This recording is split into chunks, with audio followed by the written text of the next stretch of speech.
billionaire CEO's shoulder becomes a librarian's pillow on the flight that changed everything. Autumn Reed's alarm blared at precisely 6 a.m., just as it did every morning. Her hand reached out from beneath the comfort of her quilt, handmade by her grandmother before she passed, and silenced the intrusion. Morning light filtered through the curtains, casting golden stripes across the hardwood floor of her modest Cambridge apartment. As she rose, her gaze swept across the wall-to-wall bookshelves that dominated her small living space. Books had been her companions through the darkest days of her life, and now they were the tools of her passion. Each spine represented a world she could share with the children who visited her library. Another day, another opportunity to make a difference, she whispered to herself, a morning affirmation that had become ritual. Autumn's fingers traced the spines of books as she passed her shelves on the way to the kitchen. Her collection was carefully curated, works featuring diverse characters, stories that empowered and educated, tales that showed children versions of themselves they might never otherwise see. This wasn't just a hobby, it was her mission. She prepared her tea methodically, each movement practiced and precise. The morning routine gave her grounding, a sense of control in a world that had proven unpredictable. 15 years earlier, her father's sudden death had taught her how swiftly life could change, how quickly foundations could crumble. Since then, she had carefully built walls around her heart, finding safety in solitude and purpose in her work. Her phone chimed with a text from Paige. How was San Francisco? Ready to rejoin civilization and maybe, I don't know, date someone? Autumn smiled and shook her head. Paige had appointed herself as Autumn's personal social coordinator, constantly trying to pull her from the safety of her books into the messiness of real relationships. She typed back a deflection. The literacy conference was amazing. Those California librarians know how to party with picture books. Paige's response was immediate, avoiding the question. Cocktails tonight? Non-negotiable. With a sigh that was half exasperation and half affection, Autumn set down her phone and continued preparing for work. Her apartment might be small, but it was filled with character. Colorful throw pillows, art from local creators, plants thriving on every available surface. It was a haven she had created for herself, a place where she felt completely secure. An hour later, Autumn walked through the bright, inviting doors of the Cambridge Public Library Children's Section. Large windows overlooked a park where trees were just beginning to hint at autumn colors, a seasonal coincidence with her name that children never failed to point out with delight. Miss Reed? Little Jasmine called out as soon as Autumn entered, running to her with a book clutched to her chest. I finished it all by myself. Autumn knelt to meet Jasmine at eye level, a practice she maintained with all the children. That's amazing, Jasmine. How did it make you feel? Like I can do anything, the little girl replied, her eyes shining. That's exactly right, Autumn said, giving her a gentle high five. Books give us superpowers. This was why she did what she did. These moments, watching a child discover their own strength through stories, sustained her through long days and lonely nights. These connections were safe, nurturing, without requiring vulnerability. Children loved openly, without the complications that adult relationships brought. Later that afternoon, as Autumn arranged a new display of books featuring characters with different abilities, her colleague Sandra approached with knowing eyes. Paige called.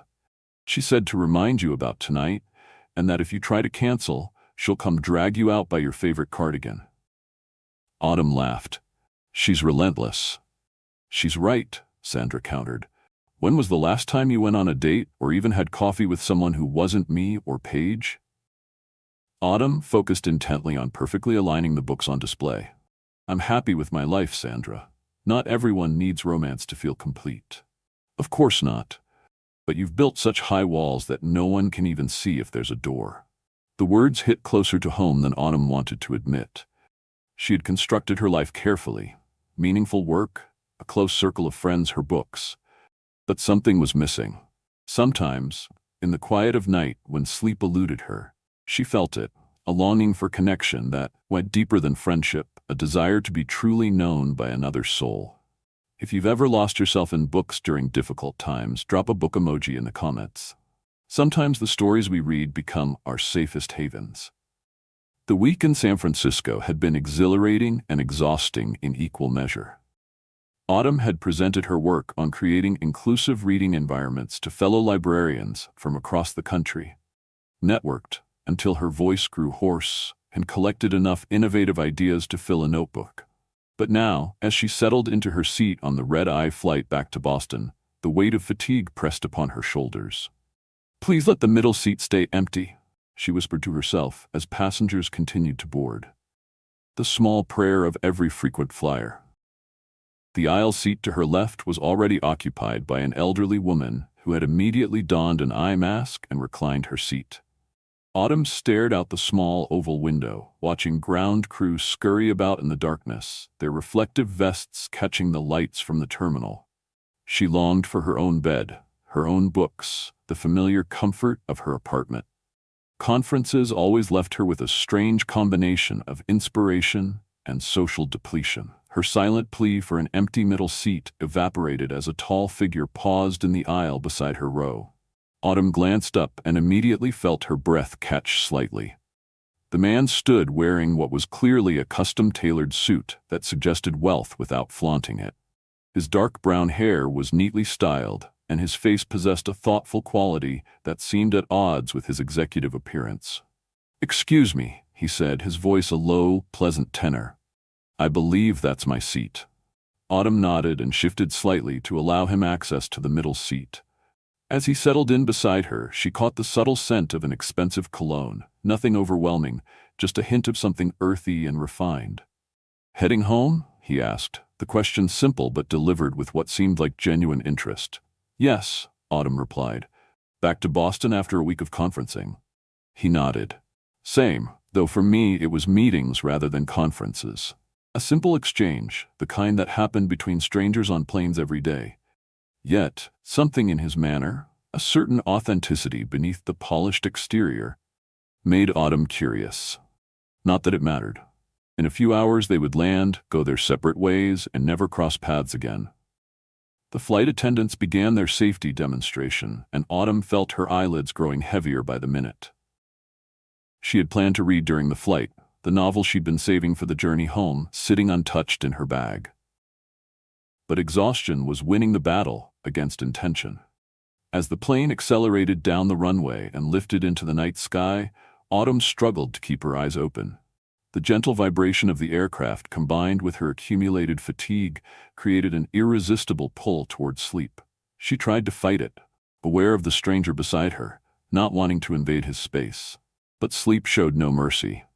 Later, she would have no memory of the moment her defenses failed. When her head tilted sideways and came to rest on the shoulder of the man in the expensive suit. She wouldn't remember how her breathing deepened or how, occasionally, a small sigh escaped her lips as she dreamed of distant places filled with endless bookshelves. What she couldn't know, as consciousness slipped away, was how the man beside her froze momentarily in surprise, then deliberately relaxed his posture to provide a more comfortable resting place for her head. She couldn't see the small, genuine smile that touched his lips, so different from the practiced expressions he wore in boardrooms. Elliot Nash hadn't expected his evening to include becoming a pillow for a sleeping stranger. His life was carefully compartmentalized, interactions scheduled and purposeful. Spontaneity had been sacrificed on the altar of success years ago, around the time he'd transformed a struggling startup into LearnSphere Technologies, now valued at billions. The meetings in San Francisco had been particularly grueling. Maxwell, his business partner and COO, had been pushing for a partnership with DataTrack, a company whose approach to student data made Elliot profoundly uncomfortable. The argument had stretched across 3 days, with Maxwell marshaling board support while Elliot held firm to his principles. Tech that was meant to help children learn shouldn't exploit their information in the process. These thoughts had occupied him as he boarded the plane, his mind still in the boardroom, even as his body settled into seat 14B. The woman by the window had seemed pleasant enough during their brief exchange, but he'd fully expected to spend the flight reviewing reports and preparing for the battle that awaited him back in Boston. Now, with her head on his shoulder and her rhythmic breathing beside his ear, Elliot found himself in an unexpected moment of human connection. He couldn't remember the last time someone had touched him without agenda or expectation. In his world, every handshake, every smile, every conversation carried the weight of ulterior motives. This woman didn't know who he was. She hadn't planned this moment. There was something profoundly honest about her unconscious trust, something that touched a long-neglected part of his soul. He could have woken her, of course. A gentle nudge, a polite murmur. It would have been the expected response. Instead, he carefully reached for his tablet with his free hand, shifting minutely to avoid disturbing her rest, and found himself smiling again at the small sound of contentment she made in her sleep. For the next few hours, as the plane made its way across the darkened continent, Elliot experienced something he hadn't felt in years. The simple pleasure of being useful to another person, with no expectation of return. Just the weight of a stranger's head on his shoulder, a momentary connection in a life increasingly defined by isolation. In the bluish glow of his tablet screen, he occasionally glanced at the woman beside him.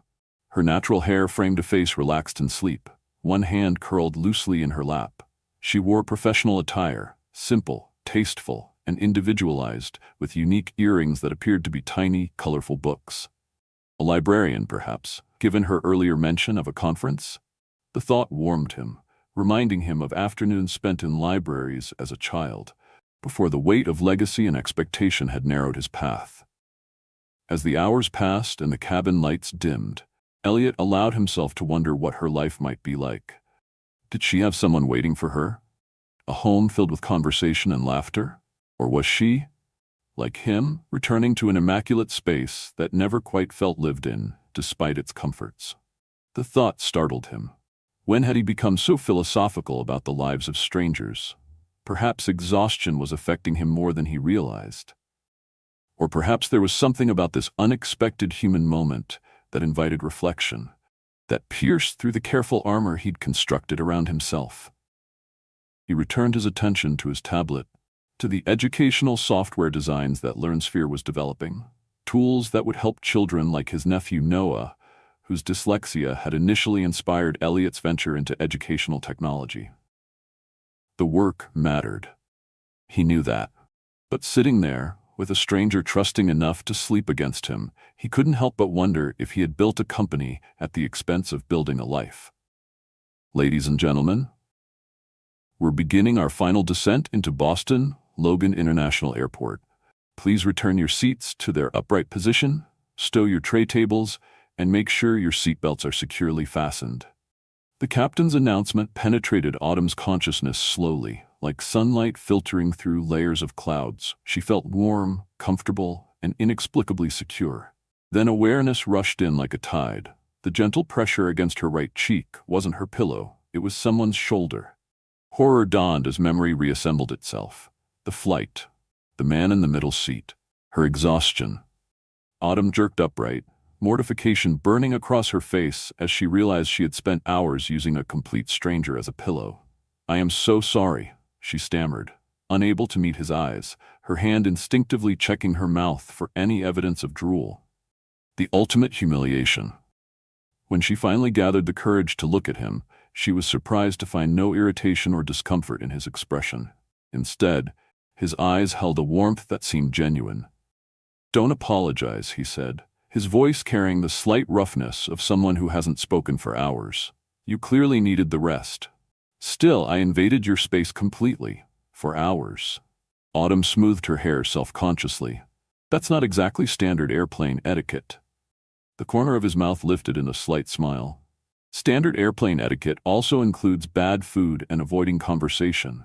Sometimes breaking protocol is refreshing.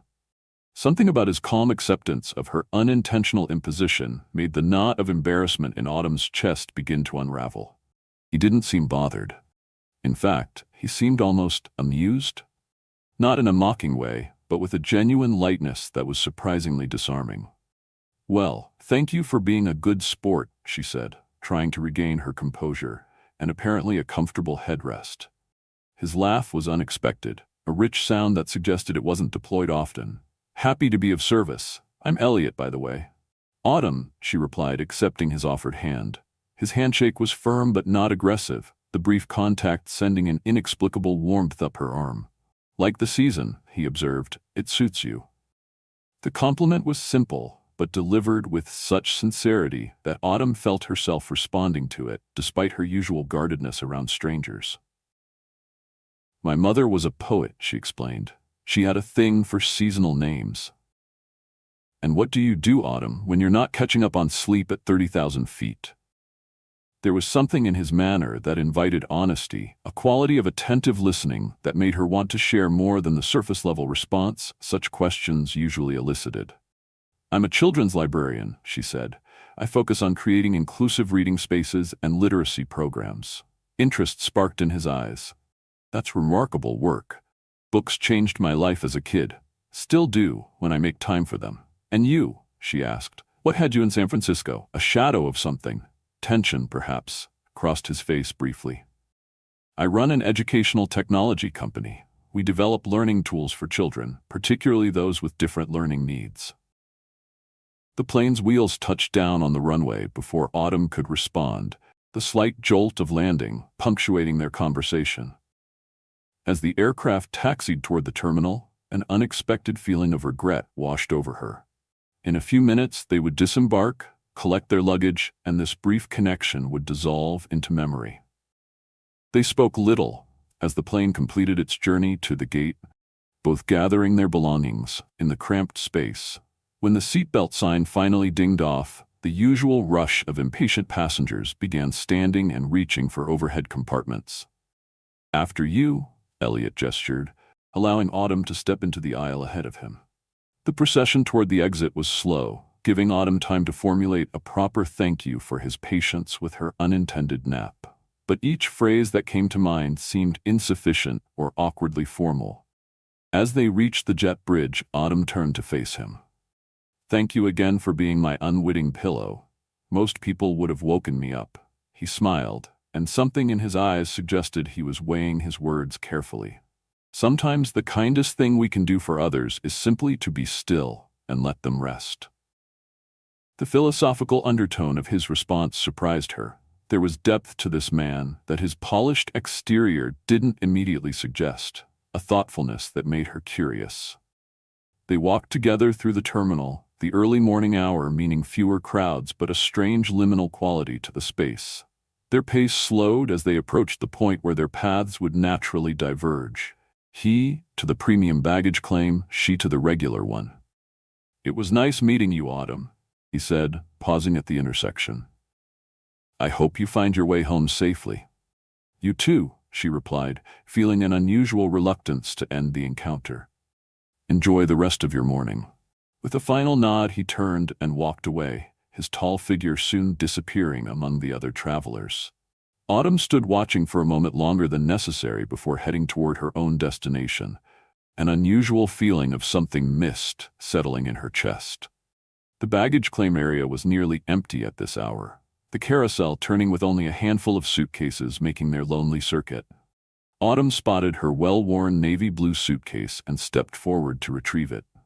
As she extended the handle and prepared to leave, something white caught her eye. A folded napkin had been carefully tucked into the bag's outer pocket. Curious, she plucked it free and unfolded it. In a neat, decisive handwriting were a phone number and a simple message. "If you ever want to continue our conversation while fully conscious, I'd like that.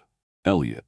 Beneath this was a business card, the sleek design and embossed lettering immediately suggesting sophistication. She read the text and felt her breath catch. Elliot Nash, CEO, LearnSphere Technologies. Her drowsy airplane companion wasn't just any tech executive.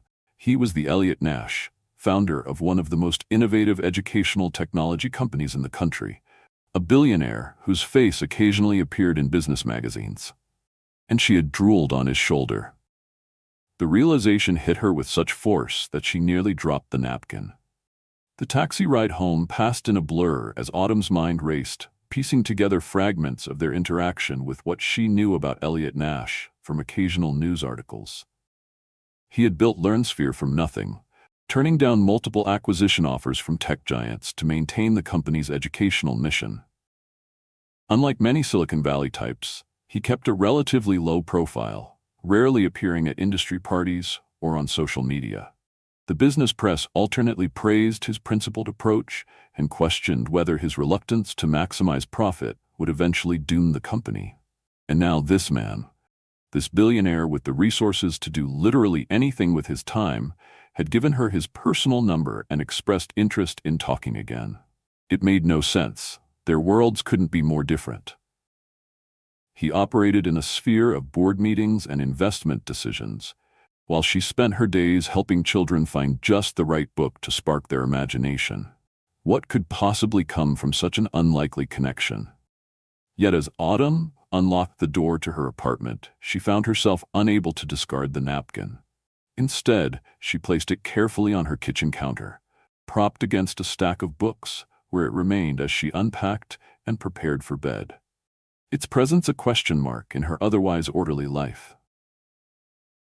The next few days passed in a rhythm of normalcy that should have been comforting. Autumn returned to her routines at the library, guiding children through new literary worlds, organizing storytime sessions, and updating displays to feature diverse characters and experiences. Yet beneath the surface of her familiar life, a current of restlessness had begun to flow. The business card and napkin remained on her counter, untouched but not forgotten. Several times she found herself reaching for her phone, the digits of Elliot's number half entered before she would close the screen and set the device aside. "What are you waiting for?" Paige had demanded when Autumn finally confessed about her airplane encounter. "A billionaire gave you his number. Call him." "It's not that simple," Autumn had replied. "We're from completely different worlds. What would we even talk about?"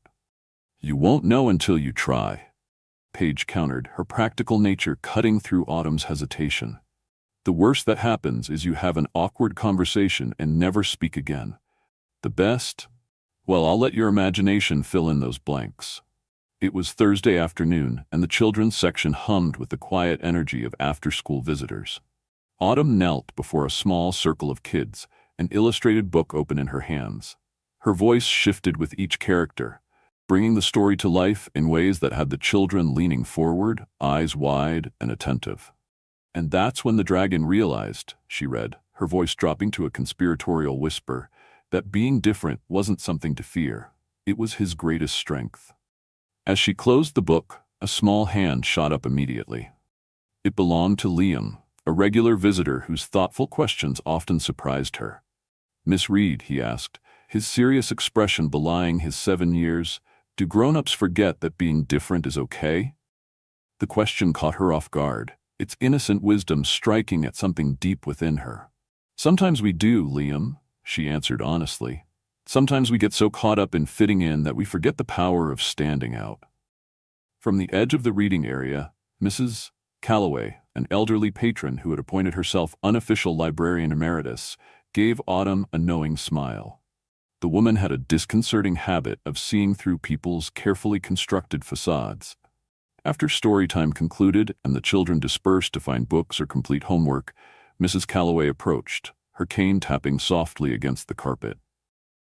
"You seem distracted today, dear," she observed, settling onto a nearby chair. "Not your usual focused self." Autumn arranged the storytime books on their return cart. "Just a bit tired from traveling." Mrs. Calloway hummed, clearly unconvinced. "In my 92 years, I've learned to recognize when someone is wrestling with a decision. The question is, what are you afraid of?" The directness of the question made Autumn pause. What was she afraid of? Rejection? Judgment? Or perhaps something deeper, the possibility that stepping outside her carefully constructed life might reveal how limiting it had become. "Taking chances," she admitted finally. "Opening doors I'm not sure I should open." Mrs. Calloway nodded sagely. "The doors we most fear opening are often the ones that lead to our greatest growth. My Harold was a door I nearly left closed. Thought he was too different from me, him with his accounting books and me with my poetry. 57 years we had together before he passed. Best door I ever opened." With a gentle pat on Autumn's hand, Mrs. Calloway rose and made her way toward the mystery section, leaving Autumn to consider her words. That evening, after the library had closed and the quiet of her apartment enveloped her, Autumn found herself once again staring at the napkin with Elliot's number. Mrs. Calloway's words echoed in her mind, along with Liam's innocent question about adults forgetting the value of difference. Before she could reconsider, she picked up her phone and dialed. 1 ring. 2 rings. Her heart hammered against her ribs. Elliot Nash. His voice was clear, professional, with no hint of recognition. "Hi," she said, suddenly uncertain. "This is Autumn. From the plane? Your shoulder made an excellent pillow." The pause that followed stretched just long enough for regret to begin blooming in her chest. Then came the sound of his laugh, genuine and warm, just as she remembered. "Autumn," he said, and she could hear the smile in his voice. "I was hoping you'd call." "Were you?" The question slipped out before she could filter it. "Yes," he replied simply, "very much so." A strange flutter stirred beneath her ribs, a sensation so unfamiliar that it took her a moment to recognize it as excitement. "I thought perhaps we could continue our conversation," she ventured, "though I promised to remain conscious for the entire exchange this time." "I'd like that," Elliot said. "Are you free tomorrow evening? There's a place called Book Nook Cafe in Harvard Square. It seems like somewhere you might enjoy." Autumn smiled, surprised he had suggested a place she actually frequented. "I know it well. They have the best chai lattes in Cambridge." Then it's settled. "Shall we say 6 o'clock?" "6 sounds perfect," she agreed, a mixture of nervousness and anticipation swirling through her. After they disconnected, Autumn stared at her phone in mild disbelief. She had just made plans to meet a billionaire for coffee. The thought was so surreal that she began to laugh, the sound echoing in her quiet apartment like music that hadn't been played in far too long. The Book Nook Cafe occupied a narrow storefront on a tree-lined street just off Harvard Square. Its weathered brick exterior and bay windows filled with stacks of books gave it the appearance of having existed forever, though it had only opened 5 years earlier. Inside, mismatched furniture and shelves crammed with used books created an atmosphere of comfortable chaos. The scent of coffee and baked goods mingled with the distinctive smell of old paper, a perfume no candle company could quite replicate. Autumn arrived 15 minutes early, a habit born of anxiety and professional punctuality. She chose a small table near the back, partially obscured by a towering bookshelf, but with a clear view of the entrance. Her hands fidgeted with the ceramic mug of chai latte, the spicy sweet aroma rising in tendrils of steam that mirrored her spiraling thoughts. What was she doing here? The question repeated itself in her mind, a broken record of doubt. This wasn't a date. At least, she hadn't framed it that way in her mind. It was a conversation, an exploration of an unexpected connection. Nothing more. Yet she had changed her outfit 3 times before leaving her apartment. The cafe door opened, and Autumn's gaze automatically shifted toward it.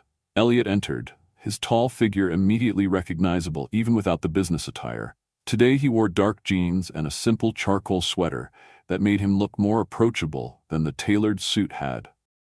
His eyes scanned the room, and when they found her, his face transformed with a smile that reached all the way to his eyes.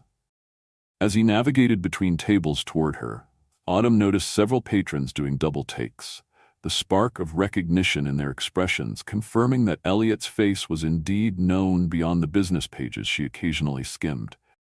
Yet he moved with an unself-conscious ease, as if unaware of the attention.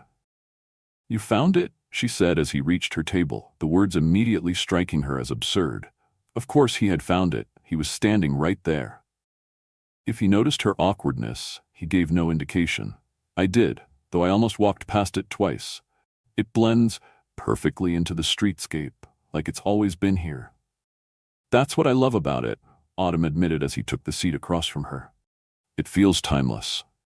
A comfortable silence settled between them as Elliot ordered a black coffee from the approaching server. Up close, Autumn could see subtle signs of fatigue around his eyes, the kind that sleep alone couldn't erase. "So," he began after the server departed, "tell me more about your work. What drew you to children's librarianship?" The question was genuine, lacking the polite disinterest that often accompanied such inquiries at social gatherings. Autumn found herself answering with unexpected candor. "Books were my refuge after my father died," she explained, surprised by her own openness. "I was 15, and libraries became the one place where the world made sense. The children's section especially. There's an honesty in children's literature that adult fiction sometimes lacks. Stories that tackle complex emotions without cynicism. Elliot nodded, his attention fully present. There's wisdom in that perspective. Years later, I realized I wanted to create those safe spaces for other children. Places where everyone can find themselves in stories, where diversity isn't just a buzzword but a lived reality. That's important work, he said. More important than many things that receive far more recognition and compensation. The server returned with Elliot's coffee, providing a momentary pause in their conversation. As the woman walked away, Autumn noticed her sneaking another glance at Elliot, clearly trying to place where she had seen him before.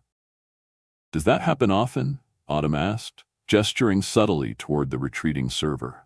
A wry smile touched Elliot's lips. "Occasionally, though less than you might think. I've worked hard to keep a relatively low profile, especially compared to other tech CEOs. I prefer the focus to be on our products, not my face." "And what exactly are those products?" Autumn asked, realizing she knew the company name but little about what LearnSphere actually created.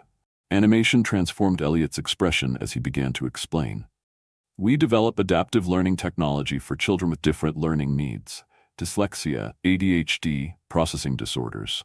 The software identifies how each child learns best and adjusts accordingly." "That sounds remarkable," Autumn said, genuinely impressed.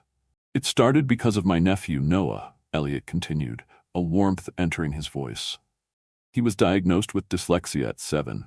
Brilliant kid, but the traditional educational system made him feel stupid. I watched him shrink a little more each day, and I couldn't bear it." "So you built something to help him?" He nodded. "Initially, yes. A simple program to make reading more accessible for his specific challenges. But it quickly became obvious that what helped Noah could help millions of children who learn differently." As Elliot spoke about the company's evolution and mission, Autumn found herself drawn into his vision. This wasn't the soulless tech billionaire stereotype she might have expected.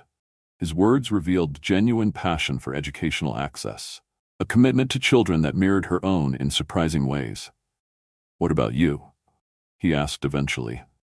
"Tell me about your library. What makes it special?" The question opened floodgates. Autumn hadn't realized were holding back a tide of enthusiasm.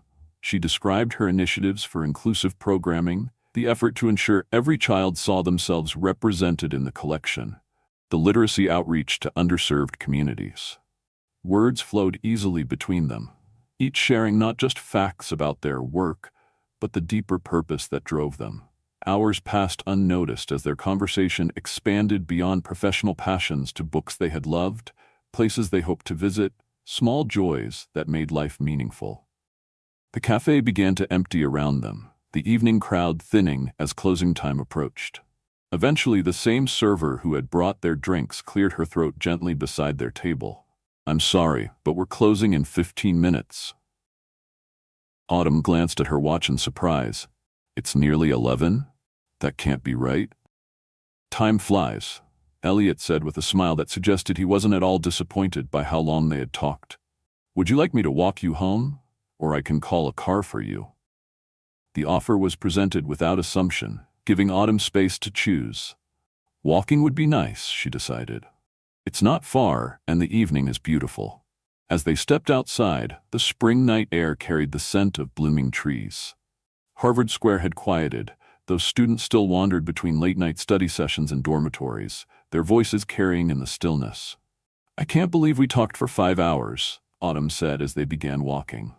"That might be a personal record." "Mine too," Elliot admitted. "Most of my conversations these days involve quarterly projections and market strategies." They walked in comfortable silence for a while, their footsteps finding a synchronized rhythm on the brick sidewalks of Cambridge. Street lamps cast pools of golden light that illuminated their path, the historic buildings around them standing as silent witnesses to countless other walks like this one. "You mentioned your father earlier," Elliot said carefully, his voice gentle. "Is your mother still?" "She's in Arizona," Autumn replied. "Remarried about 10 years ago to a nice man who runs a bookstore, fittingly enough. We talk every Sunday." That's good, he said. Family matters. Something in his tone made Autumn curious. What about your family? A shadow passed across his face, quickly replaced by a neutral expression that didn't quite reach his eyes. My parents are both gone. My sister Vanessa lives nearby with her husband and Noah, my nephew I told you about. They're my anchor. The vulnerability in that simple statement touched something in Autumn. Behind the success and wealth was a man who valued connection, who had known loss as she had. This is me, she said as they reached the entrance to her building, a converted brownstone with ornate ironwork framing the steps. Elliot looked up at the facade, taking in the historic details with appreciation. It suits you, said finally, timeless but with character. Autumn smiled at the unexpected observation. Thank you for walking me home.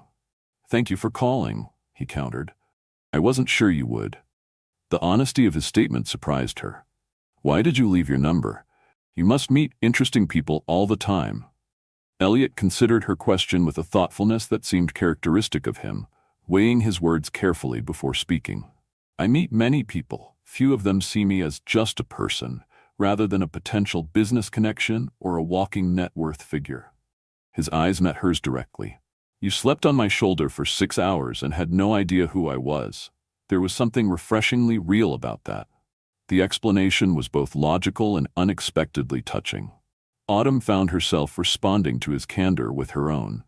I almost didn't call, she admitted. After I realized who you were, it seemed improbable that we would have anything in common. And now? He asked, his gaze steady on hers. Now I'm not so sure we're as different as I thought. The moment stretched between them, filled with possibilities neither had anticipated when they boarded that red-eye flight. Autumn became acutely aware of how close they were standing, of the way the streetlight caught the warmth in his eyes. I'd like to see you again, Elliot said, his voice lower than before. Maybe dinner next time? Autumn nodded, surprising herself with the lack of hesitation. I'd like that. Good, he said simply, a smile spreading across his face. I'll call you tomorrow? Tomorrow, she agreed. With a final glance that lingered just long enough to send warmth spreading through her chest, Elliot stepped back. Good night, Autumn. Good night, Elliot. As she climbed the stairs to her apartment, Autumn felt an unfamiliar lightness in her steps, as if something long dormant was beginning to awaken within her. She had expected differences and found similarities, anticipated awkwardness and discovered ease. The door she had been so afraid to open had revealed not a void to fall into, but a path she might want to explore. The following week unfolded in unexpected ways. What had been a predictable routine of work, home, and occasional outings with friends became punctuated by Elliot's presence. First, through daily phone calls that stretched late into the evening, then through thoughtful gestures that appeared at the library with surprising regularity. On Monday, it was a first edition of a classic children's book. Autumn had mentioned loving as a child, accompanied by a simple note, for your personal collection. Wednesday brought a delivery of specialty teas from around the world after she had mentioned during one of their calls that she was trying to expand beyond her usual chai.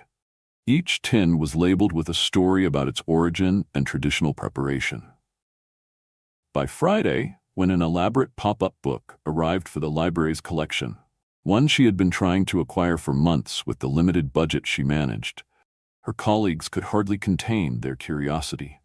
So, are you going to tell us about the mystery man sending gifts to our favorite librarian?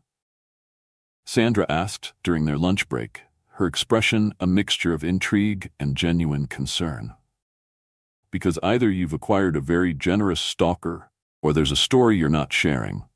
Autumn sighed, knowing the questions had been inevitable. Remember the conference in San Francisco? At Sandra's nod, she continued. I met someone on the flight back. We've been talking. Talking, Sandra repeated with raised eyebrows. Must be some conversation to warrant rare book deliveries. Autumn felt her cheeks warm slightly. He's interesting. We connect on unexpected levels. And he has money, Sandra observed.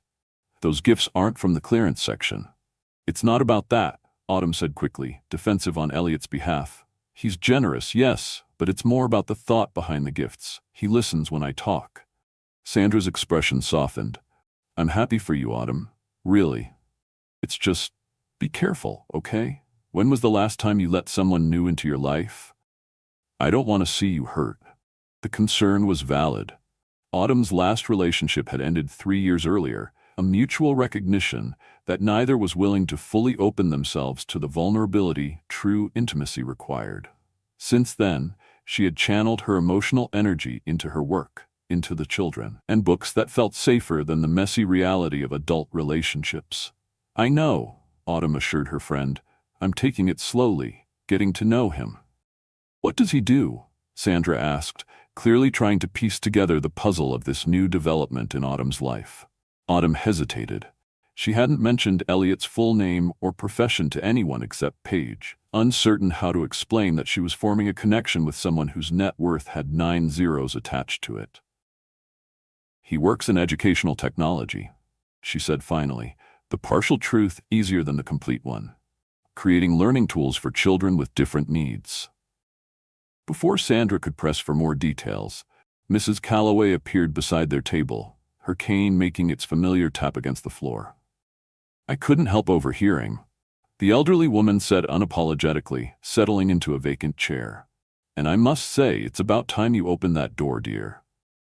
Autumn shook her head, smiling despite herself. Were you eavesdropping, Mrs. Calloway? At my age, it's called gathering life experience, she replied with dignity. Now, when do we get to meet this young man who's making our autumn bloom? The question, delivered with Mrs. Calloway's characteristic directness, made Autumn realize that whatever was developing between her and Elliot would eventually intersect with other parts of her life. The thought was both daunting and, surprisingly, pleasing. That evening, as Autumn prepared for their first dinner date, her phone rang with Elliot's now familiar tone. I'm confirming our plans for tonight, he said when she answered, his voice bringing an immediate smile to her face. Angelo's at 7, if that still works for you? Perfect, she assured him, though I'm not familiar with Angelo's. Is it new? Not at all, Elliot replied, and she could hear the affection in his voice. It's a family-owned place in the North End that's been there for decades. Nothing fancy, but the best Italian food in Boston, and Angelo treats everyone like family. The choice surprised her. She had half expected a reservation at some exclusive restaurant where the waitstaff would hover attentively and the prices would lack decimal points. It sounds wonderful, she said honestly. I'm looking forward to it. I'll pick you up at 6:30. It's a bit of a drive, and parking in the North End can be challenging. When she agreed, Autumn expected a town car with a driver, the kind of transportation she associated with someone of Elliot's status. Instead, at precisely 6:30, a modest luxury sedan pulled up in front of her building with Elliot himself behind the wheel. He stepped out to greet her, and Autumn felt a flutter of appreciation at the sight of him in dark slacks and a deep blue button-down shirt, the top button left open. Less formal than his airplane attire, but still polished, with a confidence that seemed innate rather than practiced. You look beautiful, he said simply as she approached, his gaze taking in her emerald wrap dress and the simple gold necklace that had been her mother's. Thank you, she replied, feeling unusually self-conscious under his attention. So do you. Handsome, I mean, not beautiful, though you could be beautiful. Men can be beautiful. She stopped herself, inwardly cringing at the nervous ramble. Elliot's laugh was warm and genuine. I knew what you meant, and thank you. The car's interior smelled faintly of leather and Elliot's subtle cologne. As he navigated through Cambridge traffic toward Boston, their conversation flowed easily, picking up threads from phone calls and adding new ones. He asked about her day at the library. She inquired about a project he'd mentioned was causing concern. Maxwell is pushing for a partnership I'm uncomfortable with, he explained, a furrow appearing between his brows. A company called DataTrack that wants access to our user data, information about how children interact with our learning tools. That sounds invasive, Autumn said, understanding his concern immediately. These are children's learning patterns you're talking about. Elliot nodded, his hands tightening slightly on the steering wheel. Exactly. Maxwell sees dollar signs, personalized advertising possibilities, predictive analysis they could sell to educational publishers. I see a violation of trust. What will you do? He sighed. Fight it. The board meeting next week will be challenging. Maxwell's been gathering support while I was in San Francisco. Something protective stirred in Autumn's chest at the wariness in his voice. Children's privacy is worth fighting for, she said firmly. If anyone understands that, it should be your board. His glance toward her was appreciative. Thank you for that. Most people in my circle focus on the potential profits we'd be leaving on the table. They crossed the bridge into Boston proper, the cityscape glittering against the darkening sky. Autumn watched Elliot's profile as he drove, struck by the contrast between his public persona, the tech billionaire featured in business magazines, and the thoughtful, principled man beside her who worried about children's privacy and sent carefully chosen books. Angelo's restaurant was nestled on a narrow street in Boston's North End, its facade modest save for a small, hand-painted sign. Inside, the lighting was warm, tables covered with checkered cloths, walls lined with family photographs spanning decades. The atmosphere was convivial, the air rich with garlic, tomato, and fresh herbs. The moment they stepped through the door, a portly man with a magnificent white mustache spotted Elliot and moved toward them with arms outstretched. Elliot, è passato troppo tempo. He embraced Elliot with genuine affection before turning curious eyes to Autumn. And who is this lovely lady you bring to us tonight? Angelo, this is Autumn Reed, Elliot said, his hand settling lightly on the small of her back. Autumn, this is Angelo Ricci, whose carbonara will ruin you for all other pasta. Any friend of Elliot's is family here, Angelo declared, clasping Autumn's hand between his. Come, we have your table ready. As they followed Angelo through the bustling restaurant, Autumn noticed how many patrons greeted Elliot, not with the deference of those approaching wealth and power, but with the easy familiarity of long association. Here, he wasn't a billionaire CEO, but simply a regular welcomed for himself rather than his status. Their table was tucked into a corner alcove that offered a view of the restaurant while providing a sense of privacy. Angelo personally brought them wine and insisted they try his special antipasto before disappearing back to the kitchen with theatrical flourishes.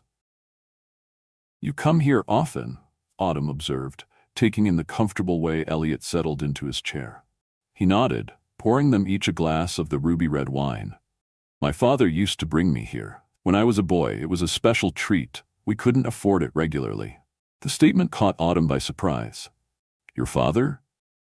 Was a janitor at MIT, Elliot finished for her, no hint of embarrassment in his voice. Worked nights keeping research labs spotless. My mother was a public school teacher. Autumn tried to reconcile this information with the man before her.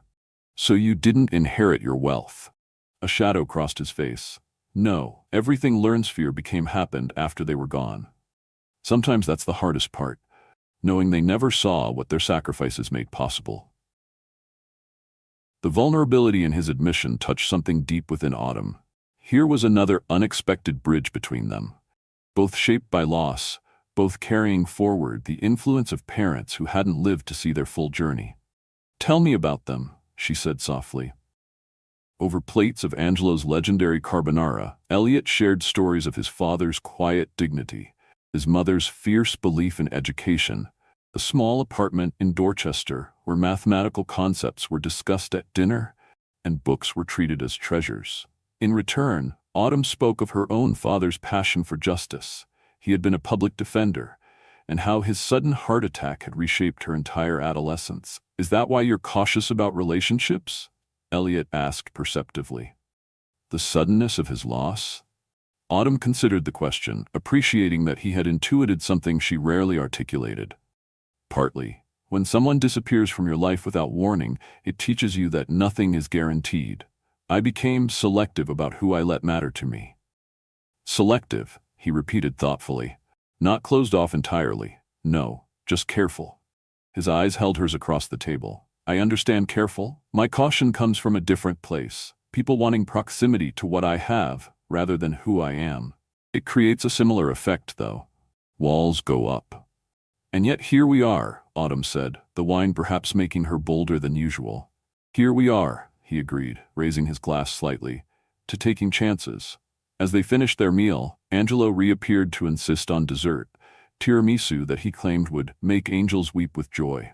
When Elliot attempted to pay afterward, Angelo waved away his credit card with mock offense.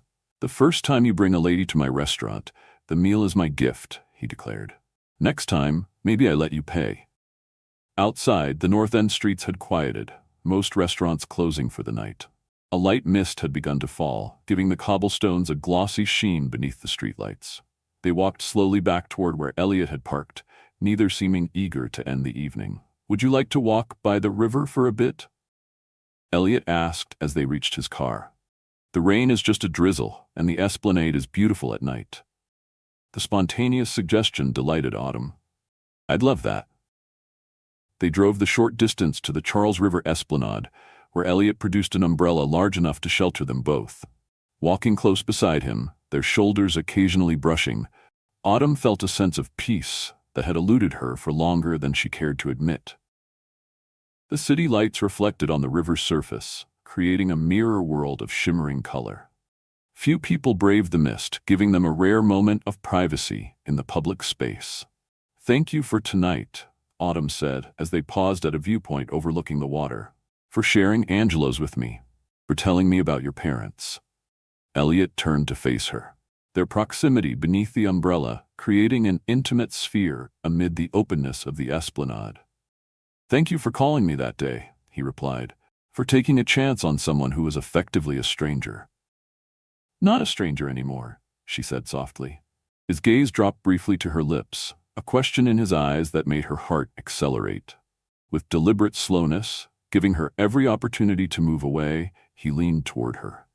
Autumn closed the remaining distance between them, her hand rising to rest against his chest as their lips met.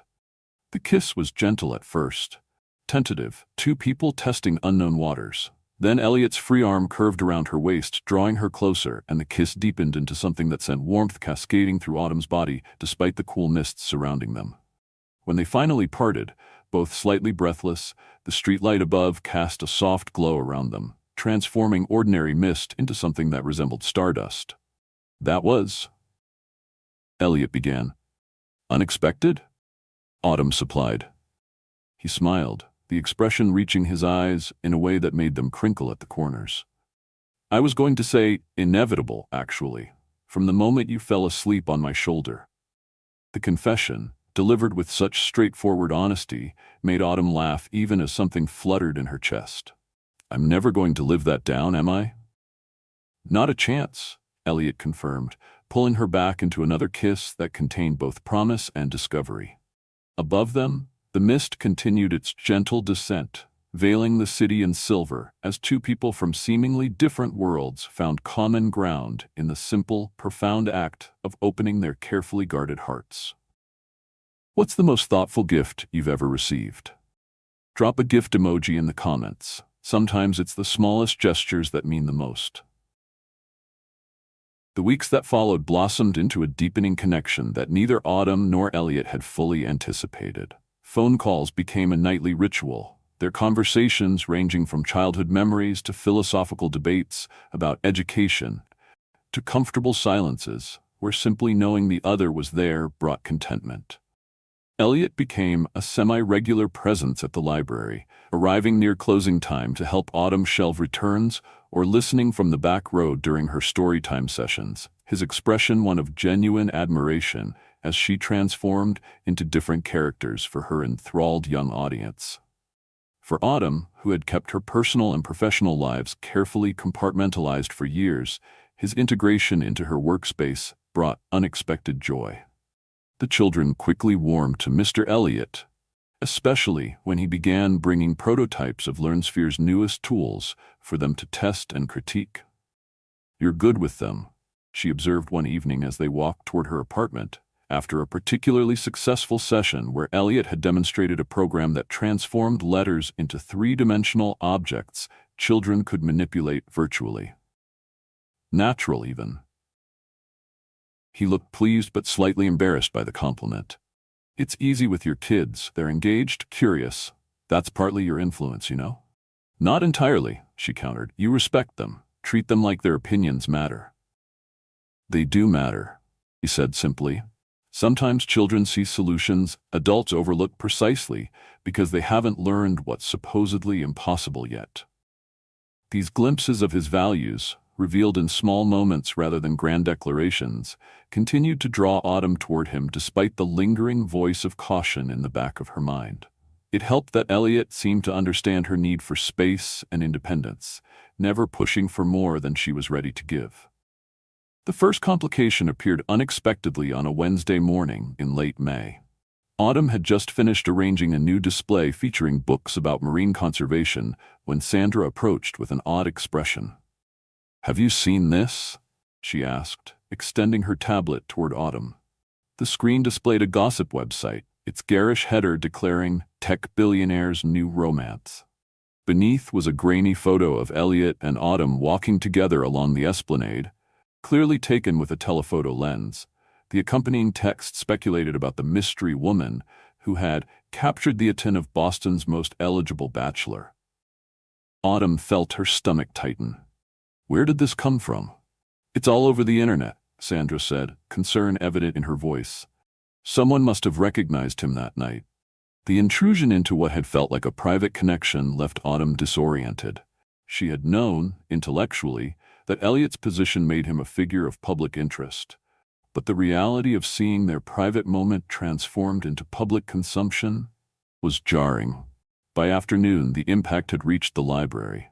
Several parents lingered after dropping their children at story time, glancing at Autumn with newfound curiosity. One bold mother approached directly. "Are you really dating Elliot Nash?" she asked, her tone suggesting both impressed disbelief and assessment. "The Elliot Nash?" Autumn maintained her professional composure. "I'm about to begin story time. Was there something about the library services I could help you with?" The deflection worked temporarily, but throughout the day, similar inquiries continued. Even the children seemed affected, with Liam asking innocently during craft time, "Miss Reed, are you going to be rich now, like Mr. Elliot?" The question, delivered without malice, highlighted the assumptions already forming around a relationship still in its tender early stages. That evening, Elliot called as usual, his voice carrying a note of concern. "Autumn, I just saw the photos online. I'm so sorry. This isn't what I wanted for us." She sank onto her couch, tension from the day settling into her shoulders. "It's not your fault. I just wasn't prepared." "I should have been," he said, frustration evident. "I've been out of the spotlight for so long, I let my guard down, didn't consider how this might affect you." "How do you handle it?" she asked, knowing people are watching, speculating. His sigh carried through the phone. "Honestly, I don't handle it well. It's why I keep to myself most of the time. Why I have so few close relationships." The admission carried a weight that Autumn felt pressing against her chest. This was the reality of Elliot's life: constant scrutiny, public interest that bordered on invasion. Was she prepared to navigate that alongside her own intensely private nature? "What are you thinking?" Elliot asked after her prolonged silence. "That I don't know how to reconcile the man I'm coming to care for with the public figure those websites are talking about," she admitted. "They feel like two different people." "They are," he said quietly, "and I need the version of me that exists with you far more than I need the one they write about. But I understand if this changes things for you." The vulnerability in his words touched something deep within her. "It doesn't change how I feel about you," she assured him. "I just need to adjust to the reality." "Could I see you tonight?" he asked. "Not for dinner or anything formal. Just, I'd like to see your face for this conversation." An hour later, they sat together on Autumn's small balcony, mugs of tea warming their hands against the cool evening air. The city lights created a backdrop of urban stars, a constellation of windows where other lives unfolded in parallel to their own. "I've been thinking about inviting you to meet Vanessa and her family," Elliot said after they had discussed the day's events. "Even before this happened, Noah's been asking when he can meet the library lady I talk about." The shift in topic surprised Autumn. "You talk about me to your family?" A slight flush colored his cheeks. "More than I probably should. Vanessa says I light up when your name comes up." The image of Elliot, composed, thoughtful Elliot, lighting up at the mention of her name sent warmth spreading through Autumn's chest, momentarily displacing her concerns about public scrutiny. "I'd like to meet them," she said, realizing as she spoke that it was true. This step felt significant. an acknowledgement that what existed between them warranted integration into the most personal aspects of their lives. "They're having a barbecue this Sunday," Elliot said, a note of hopefulness entering his voice. "Very casual. Noah will be there, and a few close friends, nothing overwhelming." Autumn nodded, both nervous and pleased at the prospect. Sunday sounds perfect. As the week progressed, the online attention thankfully faded as quickly as it had appeared, giving way to newer celebrity gossip. By the time Sunday arrived, Autumn had managed to set aside most of her anxiety about public perception, focusing instead on the more immediate concern of making a good impression on Elliot's family. She chose her outfit with unusual care, a sundress in soft yellow that felt both appropriate for a casual barbecue and confident enough to mask her nervousness. Elliot picked her up early, his own anticipation evident in the way he repeatedly checked that she was comfortable as they drove to his sister's home in a leafy suburb outside the city. The house was a spacious colonial with a garden that stretched toward a wooded area at the rear. Not ostentatious, but certainly reflecting comfort and stability. As Elliot parked in the driveway, Autumn took a deep breath, centering herself. "They'll love you," Elliot assured her, reaching for her hand across the console. "Just be the person who captivated me on that flight." "I was unconscious for most of that flight," she reminded him with a nervous laugh. "Exactly. Just be yourself, even the drooling parts." His teasing broke the tension, allowing Autumn to approach the front door with something closer to genuine calm. They had barely reached the porch when the door swung open to reveal a woman who could only be Elliot's sister. Same thoughtful eyes, though her smile came more readily. "You must be Autumn," she said warmly, bypassing her brother entirely to embrace Autumn in a welcome that felt surprisingly genuine. "I'm Vanessa. We've been so looking forward to meeting you." The simple greeting, delivered without assessment or judgment, eased something tight in Autumn's chest. As Vanessa ushered them through the house toward the backyard where the barbecue was underway, she kept up a stream of comfortable conversation that required little from Autumn beyond attentive presence. The backyard revealed a gathering of perhaps a dozen people, several around Vanessa and Elliot's age, a few children playing on an elaborate wooden swing set, and a man tending a large grill who looked up with a welcoming wave. "David, my husband," Vanessa explained. "And somewhere around here, Noah. Come meet Uncle Elliot's friend." A boy of about 10 detached himself from the play structure and approached with undisguised curiosity. He had Vanessa's eyes and a serious expression that reminded Autumn of Elliot, though his features held the softness of childhood. "Are you the library lady?" he asked directly. No preamble or social niceties. Autumn knelt slightly to meet his gaze on a more equal level, a habit from work that served her well in this moment. "I am a librarian," she confirmed. "You must be Noah. Your uncle has told me a lot about you." The boy studied her for a moment, assessment clear in his gaze. "Uncle Elliot says you know all the best books, even for kids who have trouble with reading." "I try to," she said honestly. "Every reader is different. The trick is finding the right book for each person." Noah nodded, seemingly satisfied with her answer. "I'm reading Harry Potter now, with an app Uncle Elliot made that helps the letters stay still. Before that, they used to dance around too much." "That sounds like a wonderful tool," Autumn said, genuinely impressed. "It is," Noah agreed matter-of-factly. Then, with the startling directness children often possess, he added, "Uncle Elliot smiles more since he met you. He used to be too serious all the time." Before Autumn could formulate a response to this observation, Noah had turned his attention to Elliot. "Can we show her the treehouse? It's almost done." Elliot's hand came to rest lightly on Autumn's shoulder. If Autumn would like to see it, certainly. The afternoon unfolded with unexpected ease. Vanessa's friends were welcoming without being intrusive, conversations flowing naturally around shared interests, rather than the differences between Autumn's life and theirs. When David served lunch from the grill, Autumn found herself seated between Elliot and Noah, the boy keeping up a steady stream of questions about different books he might enjoy. "He likes you," Vanessa commented when she and Autumn were briefly alone, gathering dessert plates from the kitchen. "Noah doesn't warm up to people quickly. Reading difficulties made him cautious around new adults. Too many experiences with teachers who didn't understand. He's a remarkable child, Autumn said sincerely, so articulate about his experiences. Vanessa nodded, a mother's pride evident in her expression. Elliot gave him that. Not just the technology, but the vocabulary to explain what he was experiencing, the confidence to advocate for himself. She paused, her gaze direct. We haven't seen Elliot this happy in years. Maybe ever. The simple statement, delivered without pressure or expectation, nonetheless carried weight. Autumn realized that her presence in Elliot's life affected more than just the two of them. It rippled outward to the people who loved him, who had perhaps worried about his isolation. He makes me happy too, she admitted, the words feeling both enormous and entirely natural. As the sun began to set, casting long shadows across the yard, Elliot found Autumn sitting on a garden bench beneath a flowering dogwood tree. Noah had finally exhausted his book questions and was playing a card game with the other children. Surviving? Elliot asked as he settled beside her. More than surviving, she assured him.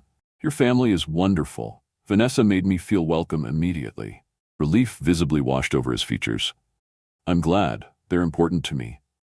I can see why, Autumn said, watching as Noah erupted into laughter at something one of the other children had said. There's so much love here.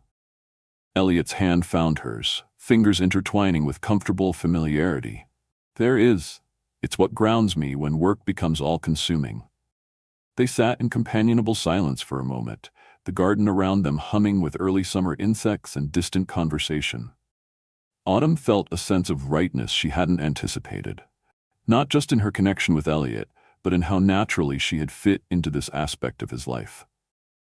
As they prepared to leave later that evening, Vanessa embraced Autumn again, this time whispering in her ear, "Don't be a stranger. You're welcome here anytime, with or without my brother." The drive back to Cambridge was quiet, both of them processing the day in comfortable silence. When they reached Autumn's apartment, Elliot walked her to her door as always. "Thank you for today," he said, "for being willing to meet my family." "Thank you for wanting me to meet them," she countered. "It means a lot that you'd share that part of your life with me." His expression grew serious, his eyes holding hers with an intensity that made her breath catch. "I'm falling in love with you, Autumn. I think I have been since you wiped drool from my shoulder and apologized so profusely." The declaration, delivered with such straightforward honesty, momentarily robbed Autumn of speech. In the silence that followed, she saw uncertainty begin to creep into Elliot's expression. "I don't expect you to say it back," he added quickly. "I just wanted you to know where I stand, how I feel." Autumn reached up, her hand cupping his cheek gently. "I'm falling in love with you too," she said softly. "It terrifies me and exhilarates me in equal measure." The smile that transformed his face was like sunrise breaking through clouds. He pulled her close, his kiss conveying everything words could not, tenderness, passion, and the profound relief of reciprocated feeling. Later, as Autumn prepared for bed, her phone chimed with a text from Elliot. "Sleep well. I already miss you." The simple message brought a smile to her face that lingered as she drifted to sleep, dreams filled with dogwood blossoms and the sound of children's laughter. 2 days later, Autumn was shelving books in the biography section when Sandra approached with an expression that immediately set off warning bells. "There's someone asking for you at the front desk," she said, her voice low. "A man in an expensive suit who looks like he ate a lemon for breakfast." "Not Elliot?" Sandra shook her head. "Definitely not Elliot. Older, corporate type. Said his name was Maxwell Grant, and that it's important." The name registered immediately from Elliot's descriptions of his business partner, the man pushing for the data partnership Elliot opposed. What would he be doing at her library? "I'll be right there," Autumn said, straightening her cardigan and setting aside the cart of books. Maxwell Grant stood examining a display of new releases with the detached interest of someone killing time rather than seeking reading material. As Autumn approached, she took in his impeccable tailoring, the expensive watch visible at his wrist, and the calculating assessment in his gaze as he turned toward her. "Miss Reed," he said, extending his hand. "Maxwell Grant, I appreciate you making time for me." His grip was firm to the point of discomfort, a handshake designed to establish dominance rather than connection. Autumn extricated her fingers, maintaining eye contact despite the impulse to step back from his invasive presence. "What can I help you with, Mr. Grant?" she asked, keeping her tone professionally neutral. "I was hoping we might speak somewhere more private," he replied, his gaze sweeping dismissively over the children's section. "What I have to discuss is of a sensitive nature." Something in his manner, the barely concealed condescension perhaps, or the assumption that she would accommodate his request without question, raised Autumn's guard immediately. But curiosity won out over caution. "We can use the conference room," she said, gesturing toward a glass-walled space visible from the main floor. "It's private, but still within view of my colleagues." Maxwell's smile didn't reach his eyes as he followed her. "Cautious, I can appreciate that." Once inside the small room, Autumn remained standing, unwilling to settle into the seated position that would place Maxwell at a physical advantage. "How can I help you, Mr. Grant? I assume this concerns Elliot." "Direct as well," he observed, setting his leather briefcase on the table. "Yes, this concerns Elliot, or more precisely, it concerns LearnSphere Technologies and the unfortunate distraction you've become." The bluntness of the statement, delivered with such casual disdain, momentarily robbed Autumn of speech. Maxwell took her silence as an opportunity to continue. "Elliot is brilliant, a visionary in many ways, but he can be sentimental, allowing personal concerns to override business necessities." Maxwell withdrew a folder from his briefcase. "The board meeting next week will determine whether we pursue a partnership worth millions, a partnership Elliot opposes for reasons that, quite frankly, lack business merit." "The data track proposal," Autumn said, finding her voice, "the one that would compromise children's privacy." Maxwell's eyebrows rose slightly, the only indication of surprise that Elliot had shared such information with her. "I see he's discussed confidential matters with you. Interesting. Is there a point to this visit, Mr. Grant?" Autumn asked, her patience waning. "I have work to return to." "Of course." He opened the folder, removing a single sheet of paper. "I'm prepared to offer you $1 million to end your relationship with Elliot Nash." The words hung in the air between them, so outrageous that Autumn was certain she had misheard. "Excuse me?" Maxwell slid the paper across the table, a certified check made out in her name, the amount printed in stark black numerals that seemed to pulse with grotesque energy. $1 million, he repeated, as if she simply hadn't grasped the figure. "Tax-free. In exchange, you agree to terminate all contact with Elliot, effective immediately, a small sacrifice for financial security few librarians could dream of." Autumn stared at the check, a cold fury building in her chest. Not just at the insult to her integrity, but at the casual assumption that her relationship with Elliot could be reduced to a transaction, that she could be bought and sold like a commodity in one of his business deals. "You think I'm with Elliot for his money," she said, the realization crystallizing, "that I can be paid to disappear." "Everyone has a price, Miss Reed," Maxwell replied, his tone suggesting this was simply a truth of the world, rather than a damning revelation of his own character. "I'm offering you the opportunity to secure your future without the inevitable messiness that will come when Elliot's fascination with you runs its course." The condescension in his voice was laced with something else, a subtle undertone that suggested her background, her race, made her particularly unsuitable as a partner for someone like Elliot. The implication, never stated directly but present in his assessing gaze, ignited Autumn's anger into full flame. With deliberate slowness, she picked up the check, holding Maxwell's gaze as she tore it in half, then quarters, then smaller pieces that fluttered to the table like grotesque confetti.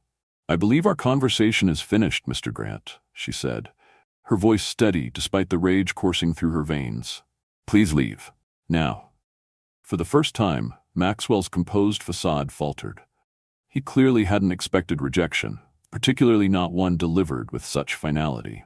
His expression shifted from surprise to something harder, more calculating. "You're making a mistake," he said, closing his briefcase with a sharp click.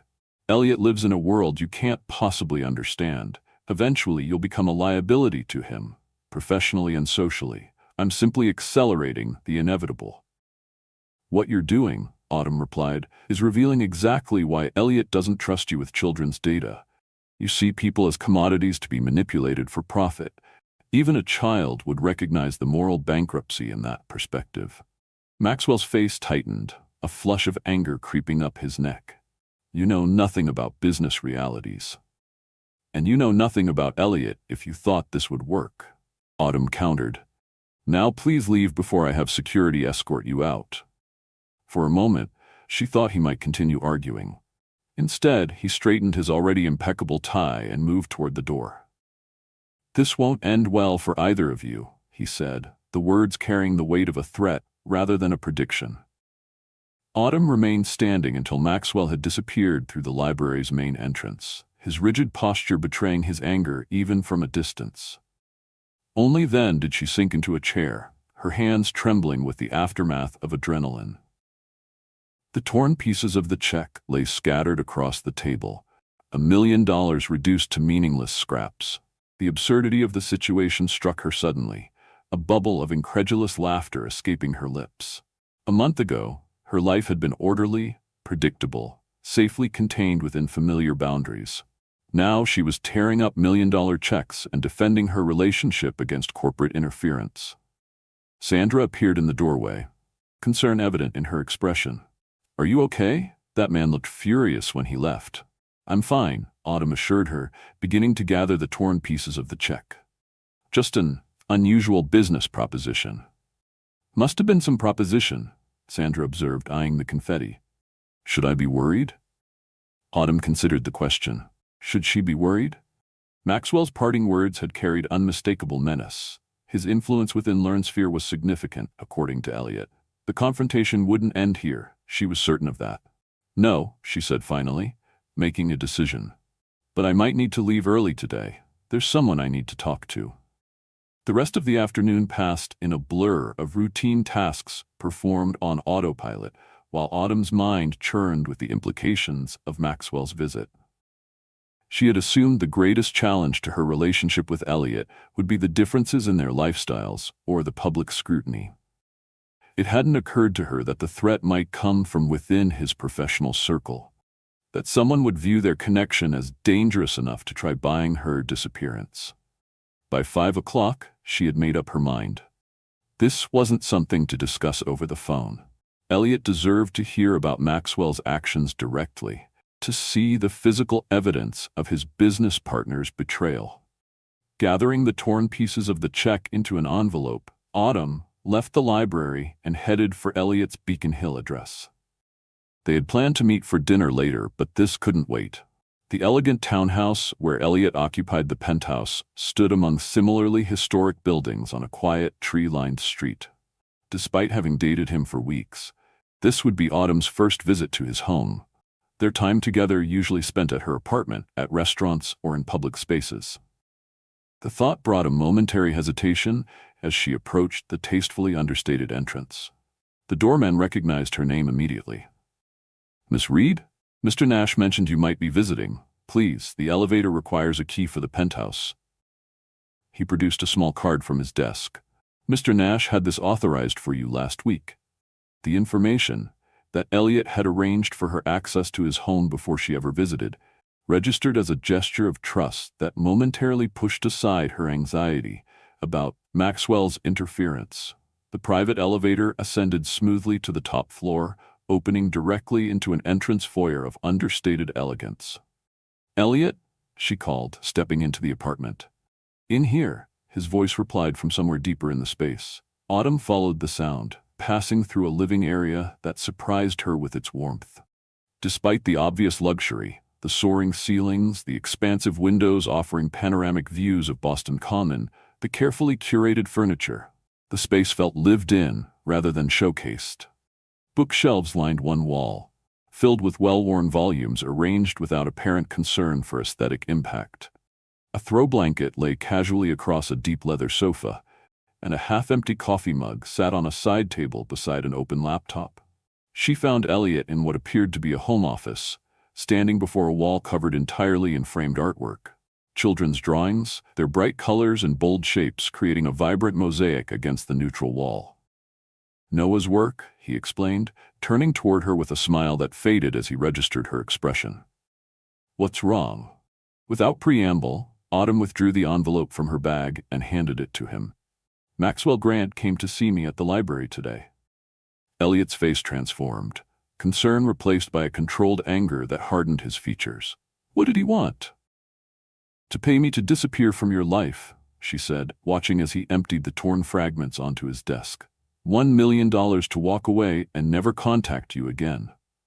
For a long moment, Elliot stared at the pieces, recognition dawning as he made out the partial logo of his bank and fragments of the astronomical figure. When he looked up, his eyes held a cold fury, unlike anything Autumn had witnessed from him before. I'm going to remove him from the company, he said, the words delivered with quiet certainty rather than emotional heat. This crosses every line. He said, I was a distraction, Autumn continued, needing Elliot to understand the full extent of Maxwell's interference. That I'm keeping you from making sound business decisions about the DataTrack partnership. Elliot's laugh held no humor. Of course he would frame it that way.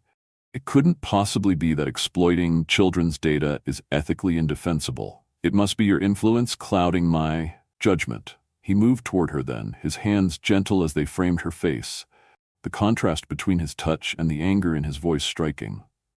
I'm so sorry you had to experience that. Maxwell's actions are unforgivable, both professionally and personally.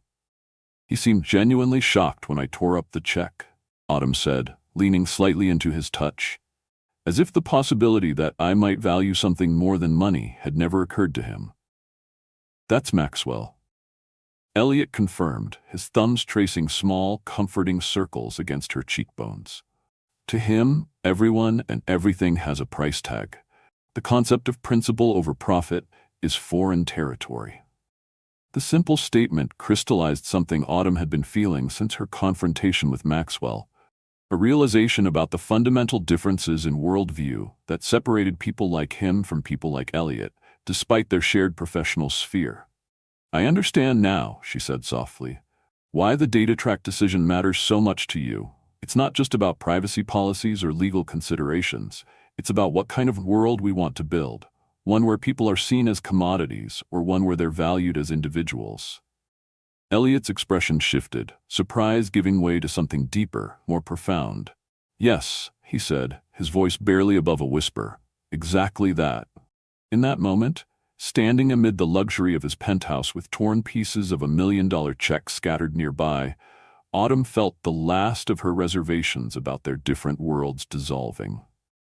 The surface disparities in their lives, his wealth and her modest means, his corporate influence and her community focus, paled in comparison to the shared values that formed their essential selves. I love you, she said, the words emerging with startling ease. Not what you have or what you can provide. You. The person who lets children sleep on his shoulder and fights to protect their privacy and covers his wall with their artwork. Emotion washed over Elliot's features, vulnerability replacing the anger that had dominated moments before. And I love you, he responded, drawing her close, for tearing up $1 million checks and calling out moral bankruptcy and creating spaces where every child feels they belong. Their kiss held both tenderness and passion, a physical affirmation of the verbal declarations they had exchanged. When they finally separated, Elliot rested his forehead against hers, their breath mingling in the quiet space between them. What happens now? Autumn asked, the practical question emerging despite the emotional intensity of the moment. With Maxwell, I mean. Elliot sighed, straightening but keeping his arms loosely around her waist. I call an emergency board meeting.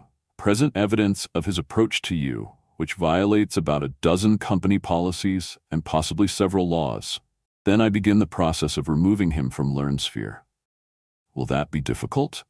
Yes, he admitted. Maxwell has cultivated allies on the board, but this, he gestured toward the torn check, this gives me leverage I didn't have before. Documented evidence of him acting against the company's interests. The ping of Elliot's phone interrupted the moment. He glanced at the screen, his expression darkening. Maxwell, he said, requesting an urgent meeting tomorrow morning. What will you say? A grim smile touched Elliot's lips. Nothing. I prefer to save my response for the board meeting where he can't control the narrative. He set the phone aside, visibly pushing away the business concerns to refocus on Autumn. Enough about Maxwell. You're here in my home for the first time. Let me show you around properly. The tour revealed a space that defied Autumn's expectations of a billionaire's residence. While undeniably luxurious, the penthouse felt personal in ways that spoke of Elliot's character. Bookshelves in every room, photographs of his family displayed without pretension, spaces designed for comfort rather than impression. The kitchen particularly surprised her, thoroughly modern but clearly used, with a well-worn cookbook collection and specialty coffee equipment that Elliot described with unexpected enthusiasm. "You cook?" she asked, unable to keep the surprise from her voice. "Mostly breakfast and simple dinners," he admitted. "But yes, it's meditative, focusing on a single task with tangible results, a good counterbalance to the abstract nature of most of my work." As evening settled over the city, they prepared a simple meal together, moving around the kitchen with an ease that belied the novelty of the experience. The domesticity of the activity, chopping vegetables side by side, sharing tastes from spoons offered across the counter, created a bubble of normalcy that temporarily pushed aside the complications Maxwell had introduced. Later, they sat on Elliot's balcony, the city lights spread below them like earthbound stars. A glass of wine in hand, Autumn found herself overcome by the surreal quality of the evening, the confrontation with Maxwell, the declaration of love, the simple intimacy of cooking together in Elliot's space. "A penny for your thoughts," Elliot said, his voice gentle in the darkness. Autumn smiled. "Considering recent events, I think they're worth at least $1 million. His laughter was genuine, the sound warming her more effectively than the light blanket he had draped around her shoulders against the evening chill. "I was thinking about unlikely beginnings," she admitted. "How something as simple as falling asleep on a stranger's shoulder could lead to all of this." "I'm profoundly grateful for your exhaustion that night," Elliot said, reaching for her hand across the small table between them, "and for your inability to stay awake on red-eye flights. You might be the only person who's ever appreciated my drooling on them," Autumn replied, the teasing comment carrying the weight of deeper truth, that Elliot had seen value in her most unguarded, vulnerable moment. "I appreciate everything about you," he said, his tone shifting from playful to earnest. "Your passion for your work, your integrity, your courage in facing down Maxwell today. You're remarkable, Autumn Reed." The sincerity in his voice sent warmth cascading through her chest. Before she could respond, Elliot's expression changed, uncertainty replacing the openness of moments before. "Would you stay tonight?" he asked, the question tentative in a way that revealed his own vulnerability. "Not for any expectation or assumption. Just, I don't want this evening to end yet." The request, delivered with such careful respect for her boundaries, touched Autumn deeply. Their relationship had developed slowly in physical terms, both of them prioritizing emotional connection over intimacy. The invitation to stay represented a threshold they hadn't yet crossed. "Yes," she said simply, "I'd like that." Later, as moonlight filtered through the bedroom windows, and Elliot's breathing deepened into sleep beside her, Autumn found herself marveling at the journey that had brought them to this moment. The man, whose shoulder had once been her unwitting pillow, now held her with deliberate tenderness, their bodies fitting together as if designed for precisely this connection. Whatever challenges Maxwell and the world might present tomorrow, tonight they had created a sanctuary of shared understanding and mutual respect, a foundation strong enough to weather whatever storms approached on the horizon. If you've ever discovered something unexpected about someone that completely changed how you saw them, share a magnifying glass emoji in the comments if you've had a revelation moment.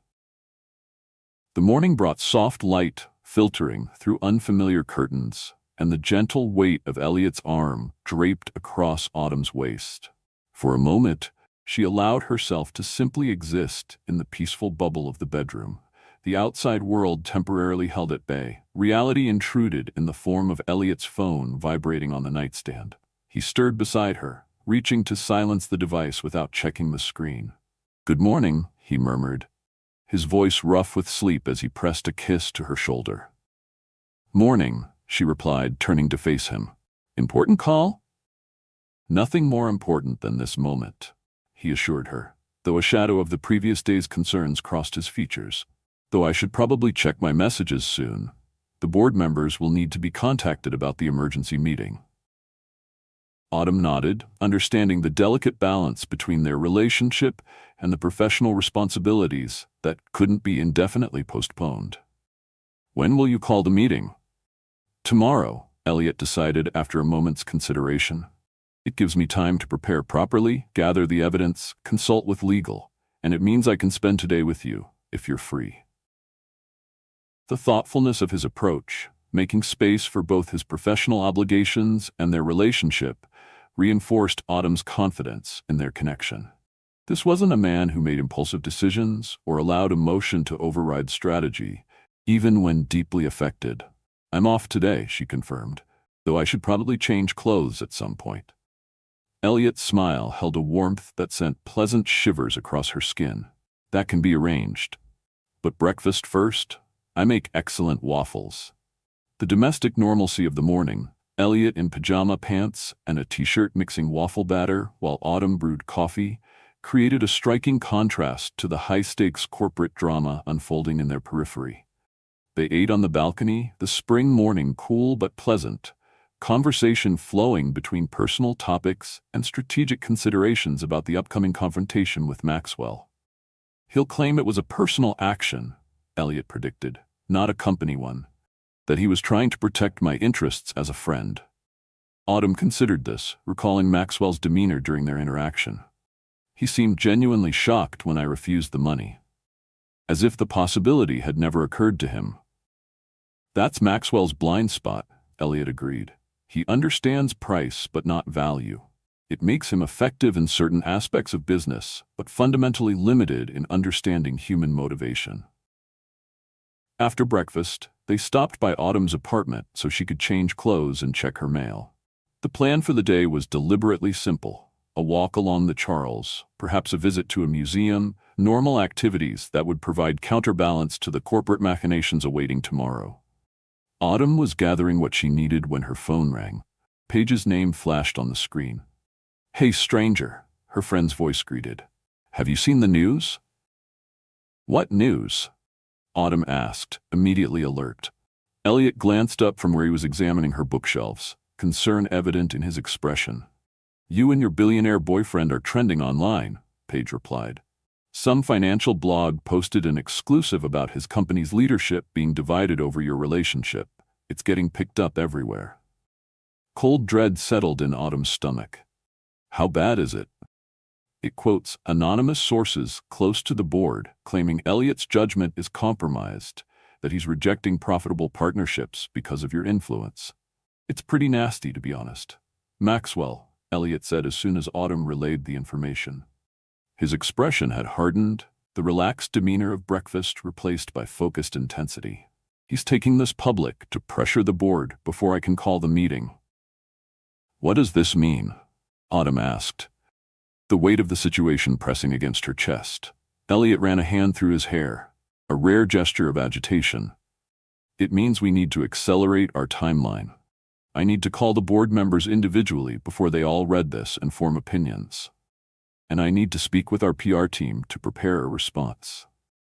The day they had planned evaporated in that moment, corporate crisis management taking precedence over personal time. Autumn felt a profound sense of responsibility. This situation had developed because of her relationship with Elliot, because of choices she had made. "I'm sorry," she said softly. "This is happening because of me."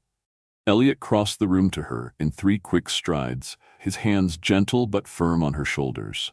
"No, this is happening because Maxwell is willing to do anything to get his way, including manipulating public opinion and betraying my trust. You have nothing to apologize for." His certainty eased some of her guilt, but the reality remained. Their relationship now stood at the center of a corporate power struggle with public dimensions. The private connection they had nurtured was being transformed into tabloid fodder and business gossip. "What can I do?" she asked, needing to feel useful rather than helpless. Elliot considered the question seriously rather than dismissing it with platitudes. "Be prepared for attention, at the library, online, potentially from reporters. Don't engage directly with any media. And, he hesitated, vulnerability entering his expression, know that none of this changes how I feel about you. If anything, it strengthens my resolve. The sincerity in his voice steadied her, providing anchor amid the swirling uncertainty. I'm not going anywhere, she assured him. Not unless you want me to. Relief washed over his features. That's the last thing I want. For the remainder of the day, their planned leisure activities were replaced by strategic phone calls and message exchanges. Elliot worked from Autumn's apartment, moving between her small desk and the living room couch as he contacted board members, legal advisors, and the company's communications team. Autumn found herself both observer and participant in this unexpected glimpse into Elliot's professional world. She made coffee, prepared lunch, occasionally offered perspective when he outlined his approach to different stakeholders. Through it all, she was struck by his composed determination. The same thoughtful consideration she had first noticed on the plane now applied to crisis management.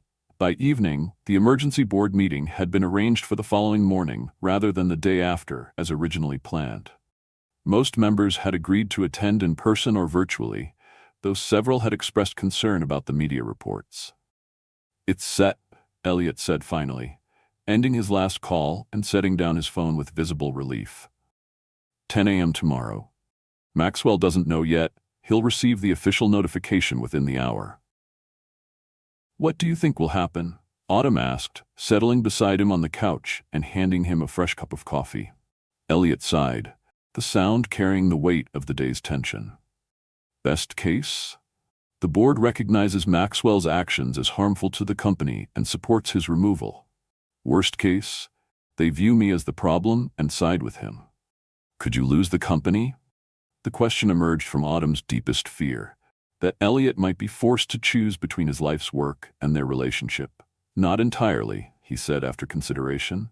My voting shares give me significant protection, but they could sideline me effectively, reduce my operational control, limit my ability to guide the company's direction.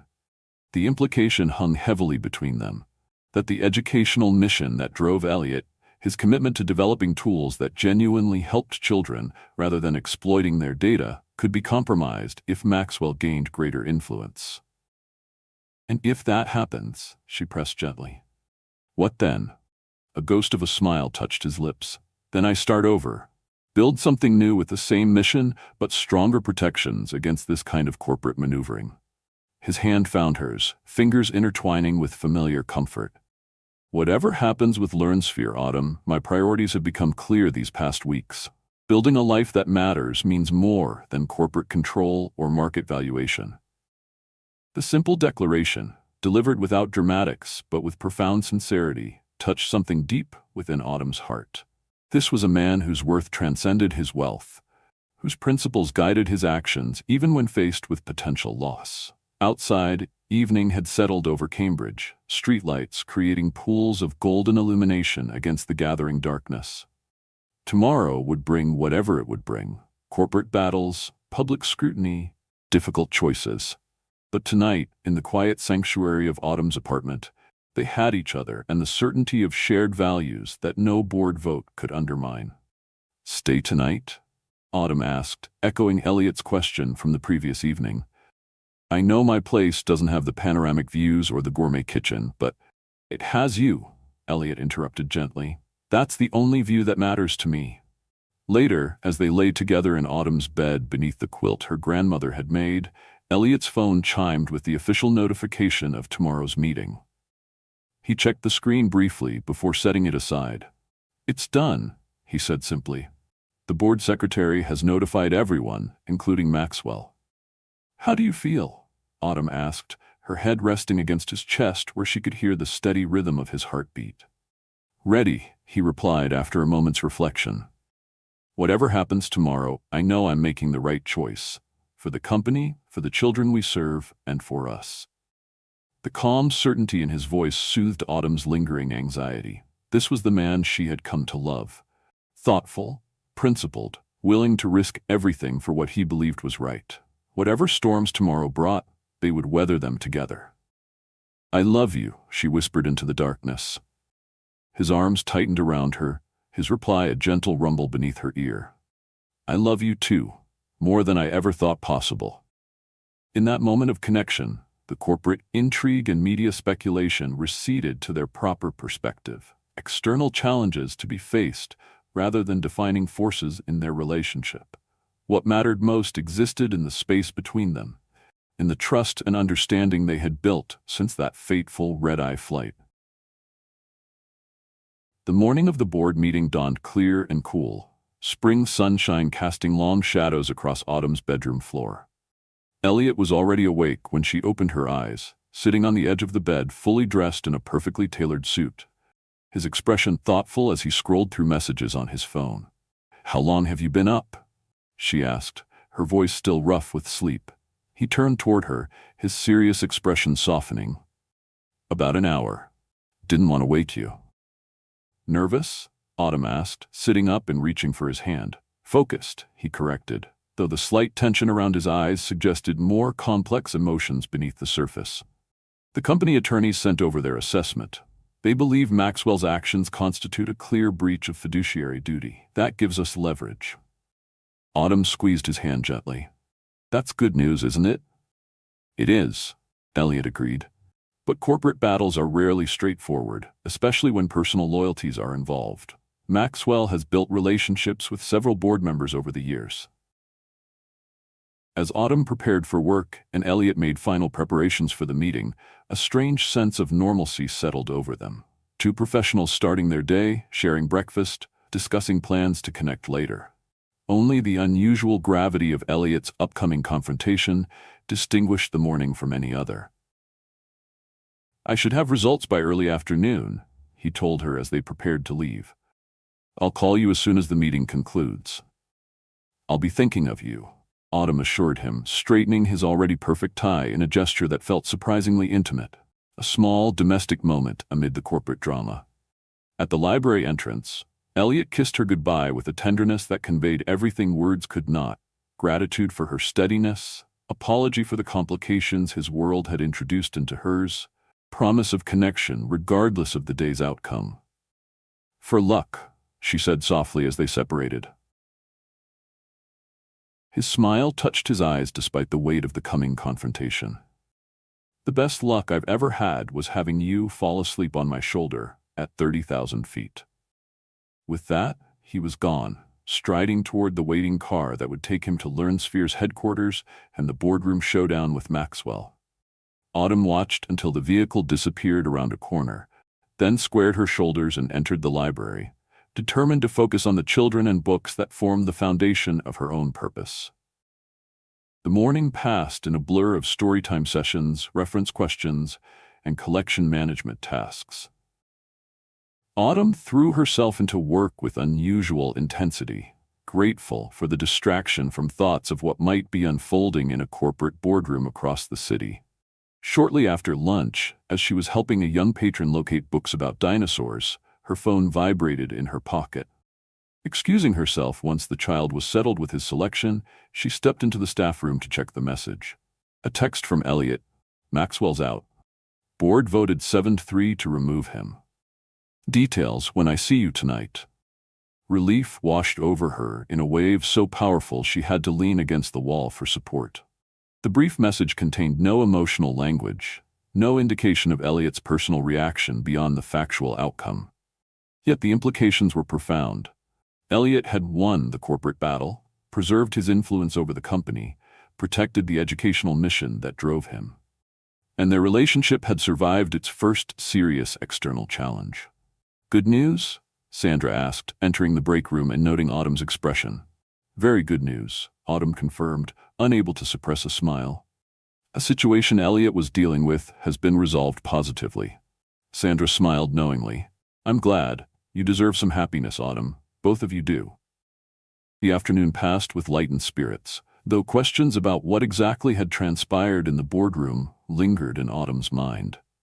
Elliot's message had been deliberately sparse, appropriate given the corporate sensitivity of the situation, but leaving much untold about the human dynamics involved.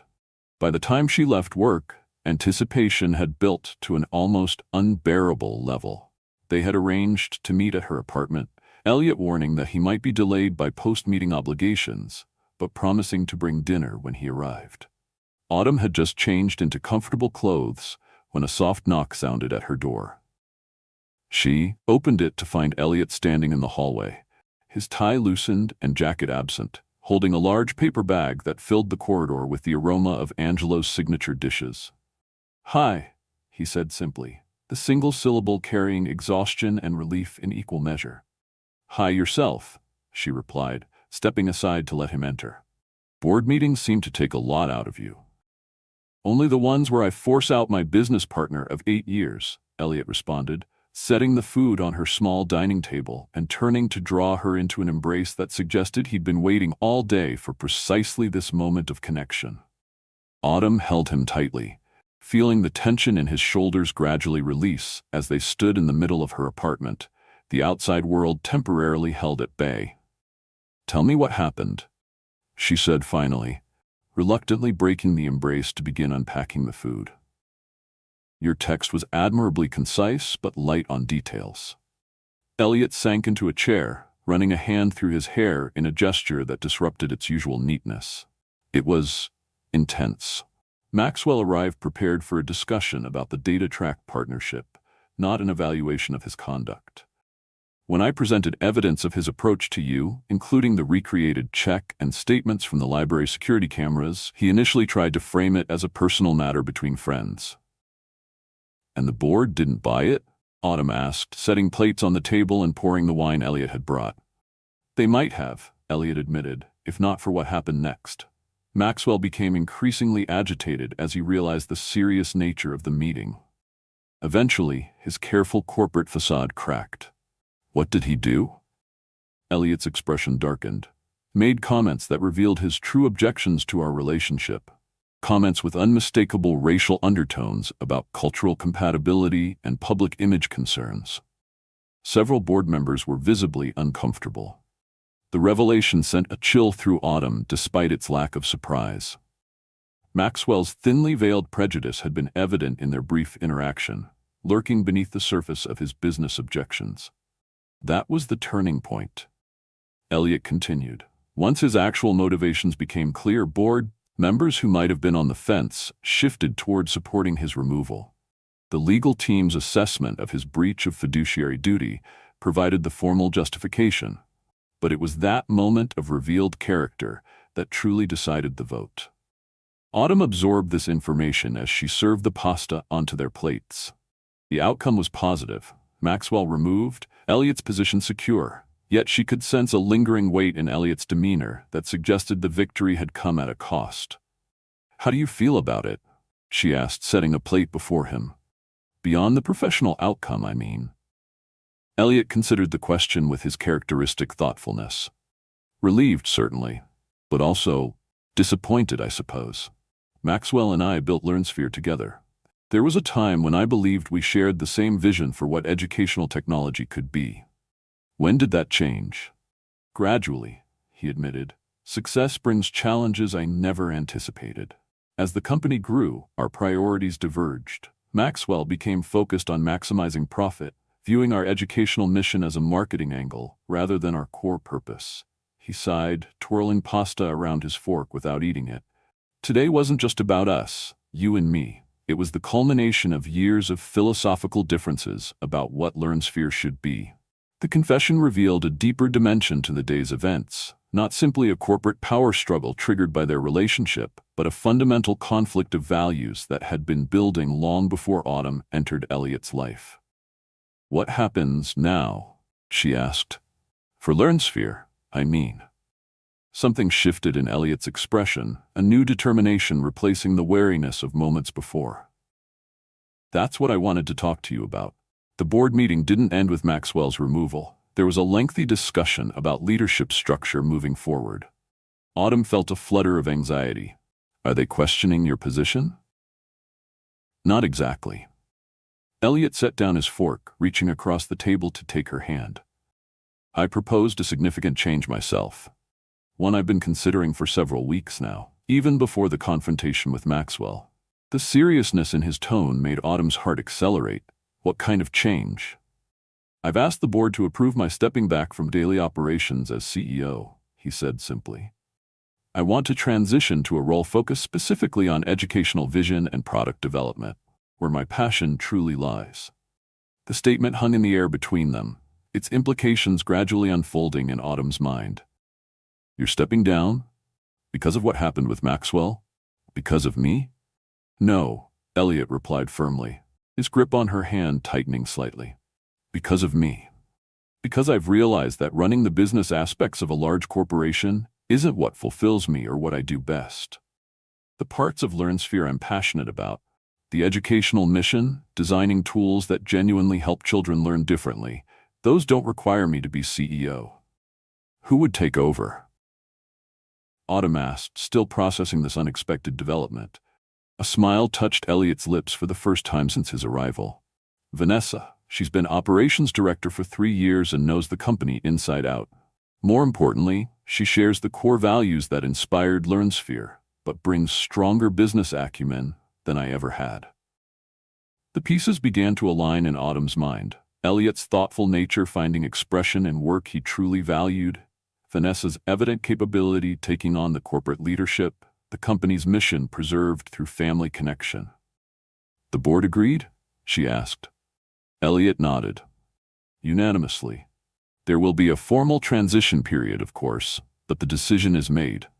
Elliot, that's enormous, Autumn said, struggling to fully grasp the magnitude of the change he was describing. Are you certain this is what you want? His expression softened as he looked at her across the table. More certain than I've been about any professional decision in years. The past few months, meeting you, reconnecting with what matters most to me, have clarified things I've been wrestling with for longer than I care to admit. Such as? That success isn't measured by titles or valuation figures, he said simply. That I want a life with space for genuine connection, for creative work that matters, for quiet moments that aren't interrupted by constant crisis management. The vision he described resonated deeply with Autumn's own values, the prioritization of meaningful work and authentic relationship over status or acquisition. Yet a thread of concern remained, winding through her thoughts. I don't want you to make life-altering decisions because of our relationship, she said carefully. Especially so early in its development. Elliot considered this, his expression serious. I understand that concern, but I'm not making this choice because of our relationship. I'm making it because of what our relationship has helped me recognize about myself and what I truly want. There's a distinction there. The nuance he offered made sense to Autumn. Their connection had functioned as a mirror, reflecting back to Elliot aspects of himself that corporate success had temporarily obscured. His passion for educational impact, his desire for authenticity, his need for space to create rather than merely manage. Besides, he continued with a small smile, this change actually makes me a much less impressive boyfriend on paper. No longer a CEO, just a product development executive with a specific focus. The deliberate self-deprecation made Autumn laugh despite the seriousness of the conversation. Yes, clearly you're plummeting in status. How will I explain this downgrade to my friends? Their shared laughter eased the weight of the day's events, creating space for the simple pleasure of being together after hours of separation and uncertainty.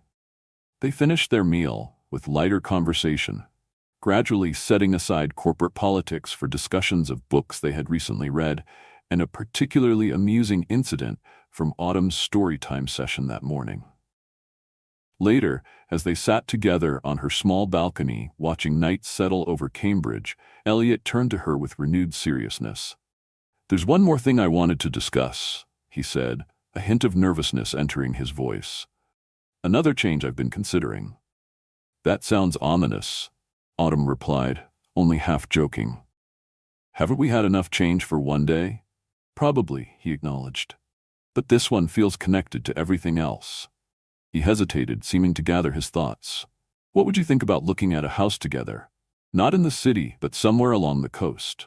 Rockport maybe, or Manchester by the sea. The question caught Autumn entirely off guard. They had been dating for less than 3 months. A significant step from casual connection to discussing shared property seemed to compress normal relationship timelines dramatically. That's a big step, she managed finally, and a big change from urban life. It is, Elliot agreed. Maybe too big, too soon.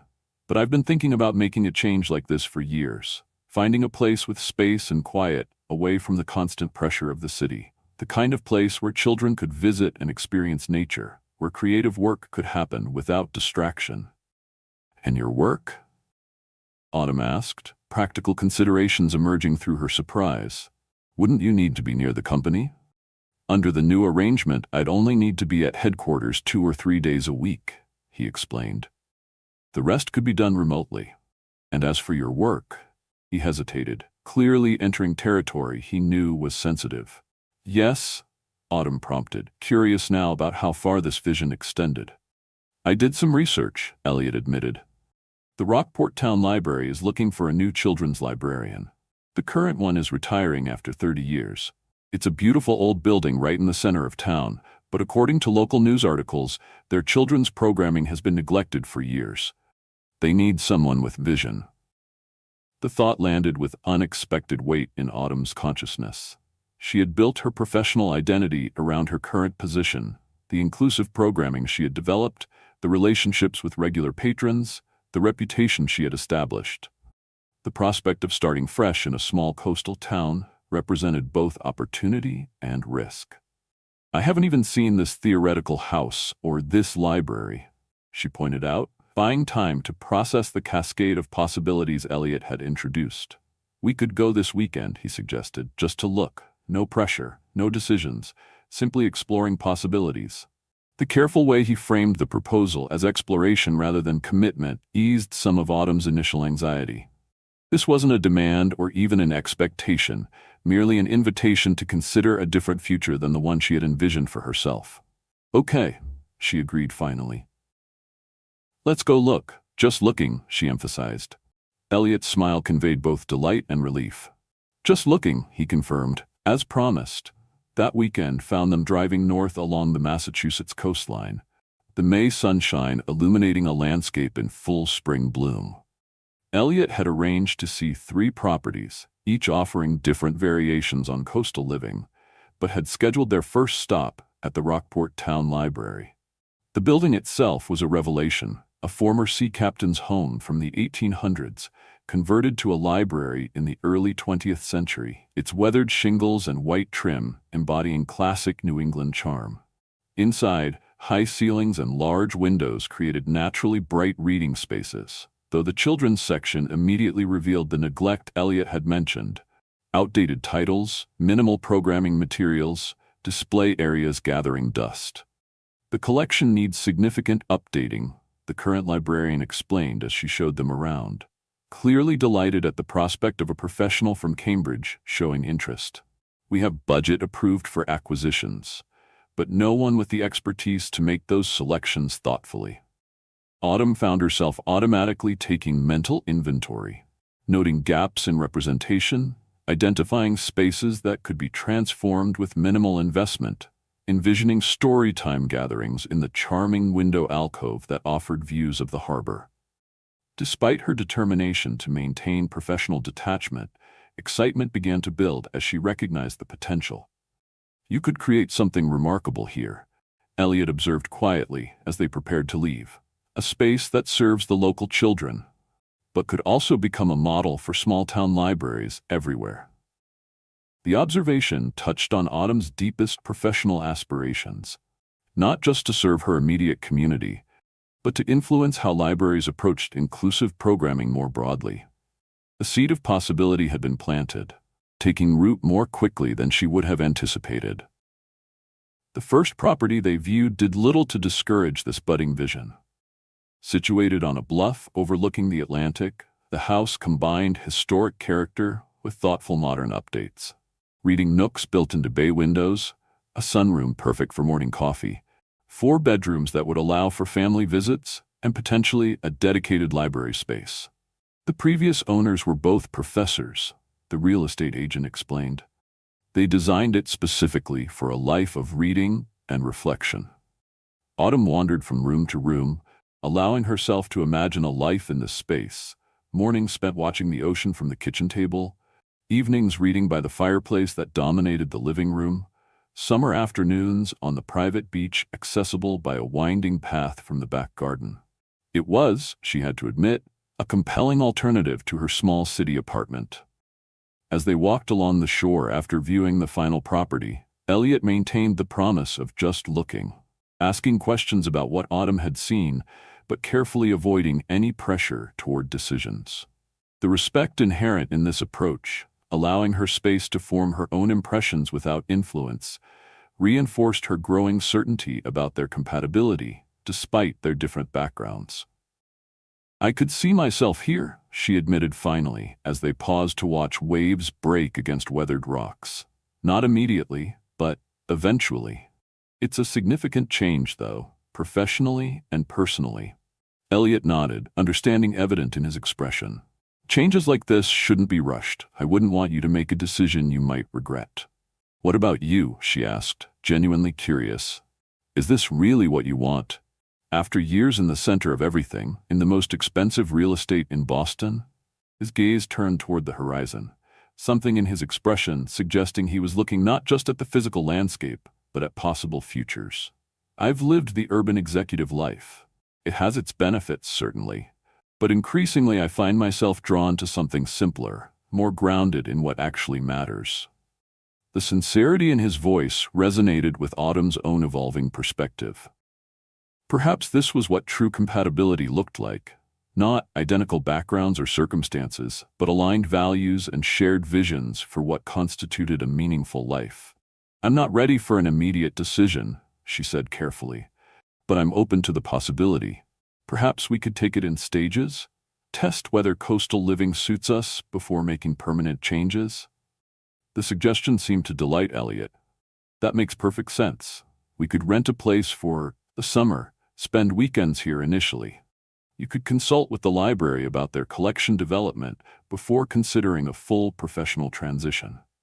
His willingness to embrace a gradual approach, rather than pushing for immediate commitment, reinforced Autumn's confidence in their relationship. This was a partnership in the truest sense, each contributing perspective, neither dominating the decision-making process. The drive back to Cambridge that evening was filled with conversation about practical considerations. What a phased transition might look like, how to balance city and coastal life initially, the logistics of maintaining two residences temporarily. Beneath these practical details ran a current of shared excitement, the sense of building something together rather than simply continuing separate lives in parallel. As weeks passed, this vision began taking tangible form. Elliot secured a summer rental in Rockport, a cottage smaller than the homes they had viewed, but charming in its simplicity, with a deck overlooking the harbor and a short walk to the town center. Autumn arranged a part-time consulting role with the Rockport Library, helping them update their children's collection while maintaining her position in Cambridge. The arrangement allowed them to spend weekends and occasional weekdays in Rockport without requiring immediate life overhauls. For Autumn, this gradual transition provided necessary space to evaluate whether the professional opportunities of a small-town library could fulfill her ambitions as completely as her urban position had. Meanwhile, Elliot's corporate transition progressed smoothly. Vanessa stepped into the CEO role with natural authority, bringing fresh energy to the company's business operations while maintaining unwavering commitment to its educational mission. Elliot, freed from managerial responsibilities, found renewed passion in product development, often working from the coastal cottage where inspiration seemed to flow more freely than it had in his executive office. By midsummer, their weekend arrangement had evolved naturally to include more weekdays in Rockport than in Cambridge. Autumn found herself increasingly drawn to the rhythm of coastal life. Mornings spent developing programming proposals for the town library, afternoons walking along the shore, collecting ideas for storytime themes, evenings sharing the day's discoveries with Elliot on their harbor view deck. "The children here are different," she observed one evening as they watched fishing boats return to the harbor. "Not better or worse than city kids, just different. They have a connection to the natural world that shapes how they engage with stories." Elliot nodded, understanding immediately. They experience concretely what urban children often encounter only through books: there's value in both perspectives. Exactly, Autumn agreed, pleased as always by his intuitive grasp of nuance. And the library could bridge those worlds, helping local children contextualize their experiences within broader human stories, while also preserving the unique qualities of this community. These conversations about work, purpose, community, flowed between them with increasing depth as summer progressed. What had begun as a temporary arrangement was gradually revealing itself as a potential permanent framework for shared life. Professional fulfillment alongside personal connection. The balance they both sought made possible through complementary strengths. On a perfect August evening, with sunset painting the harbor in shades of gold and pink, Elliot suggested a walk to a secluded cove he had discovered during an early morning exploration. The path wound through pine forests before emerging onto a crescent beach enclosed by weathered granite formations, a natural amphitheater facing the open Atlantic. "It's beautiful," Autumn said as they settled onto a smooth boulder warmed by the day's sunshine. "How did you find this place?" "I asked a local fisherman about hidden spots tourists don't know about." Elliot admitted, "I wanted somewhere special for tonight." Something in his tone, a blend of nervousness and certainty, alerted Autumn that this wasn't a casual evening stroll. Her suspicion was confirmed when Elliot turned to face her directly, taking both her hands in his. "These past months have been the most meaningful of my life," he began, his voice steady despite the emotion evident in his eyes. "Meeting you, even in the unconventional way it happened, changed everything. Not by making me different, but by helping me recognize what was always most important." Autumn felt her heart accelerate as she realized the trajectory of his words. "Elliot, let me finish," he requested gently. "I'm not good at grand romantic gestures. I can't promise perfection or a life without challenges. What I can promise is partnership in the truest sense, respect for who you are and who you want to become, support for your dreams alongside my own, commitment to building something meaningful together." Reaching into his pocket, he withdrew a small velvet box and opened it to reveal a ring, not the ostentatious diamond his wealth might have suggested, but an elegant band of warm gold holding a single perfect pearl, surrounded by small sapphires that echoed the colors of sea and sky. "Autumn Reed," he continued, his voice gaining confidence with each word. "I love you. Not for what you add to my life, but for how you help me see life itself more clearly. Will you marry me?" Despite having sensed the moment approaching, Autumn found herself momentarily speechless, overwhelmed by the sincerity of his words and the thought evident in the ring's design, so perfectly aligned with her aesthetic and values. "Yes," she said finally, the single syllable carrying absolute certainty. "Yes, I will marry you." As Elliot slipped the ring onto her finger, its weight unfamiliar but immediately right, Autumn was struck by the journey that had brought them to this moment. From strangers on a plane, to partners contemplating shared life, from different worlds finding common ground in shared values and compatible dreams. Their kiss, set against the backdrop of ocean waves and fading sunlight, felt like both culmination and beginning, acknowledging how far they had come while promising adventures yet to unfold. The moment of private celebration was interrupted by the chime of Elliot's phone, an unusual intrusion, as they had both adopted the habit of minimizing technology during their time together. His apologetic expression as he checked the screen quickly shifted to surprise. "It's Vanessa," he explained. "The board approved our educational privacy initiative unanimously. DataTrack is officially off the table, and we're implementing the strongest student privacy protections in the industry." The news represented the final victory against Maxwell's vision for the company. Not just his personal removal, but the complete rejection of his approach to student data. It felt fitting that this professional triumph should arrive at the same moment as their personal commitment, the various threads of their story weaving together into a coherent whole. As for Maxwell himself, word had reached them through Vanessa that he had joined a larger tech conglomerate where his profit-first approach found ready acceptance. The news carried no sting. His path and theirs had diverged so completely that his choices now seemed to belong to another lifetime entirely. "Perfect timing," Autumn observed. "One chapter closing as another begins." Elliot's smile held both satisfaction and anticipation as he pocketed his phone and drew her close again. I like that perspective, though I prefer to think of it as a continuing story rather than separate chapters. A continuing story, Autumn agreed, resting her head against his shoulder by choice rather than unconscious accident. I like that even better. The coastal house with the reading nooks and ocean views became their home by Thanksgiving, the transition from summer rental to permanent residence, marking the consolidation of changes that had begun with a chance seating assignment on a red-eye flight.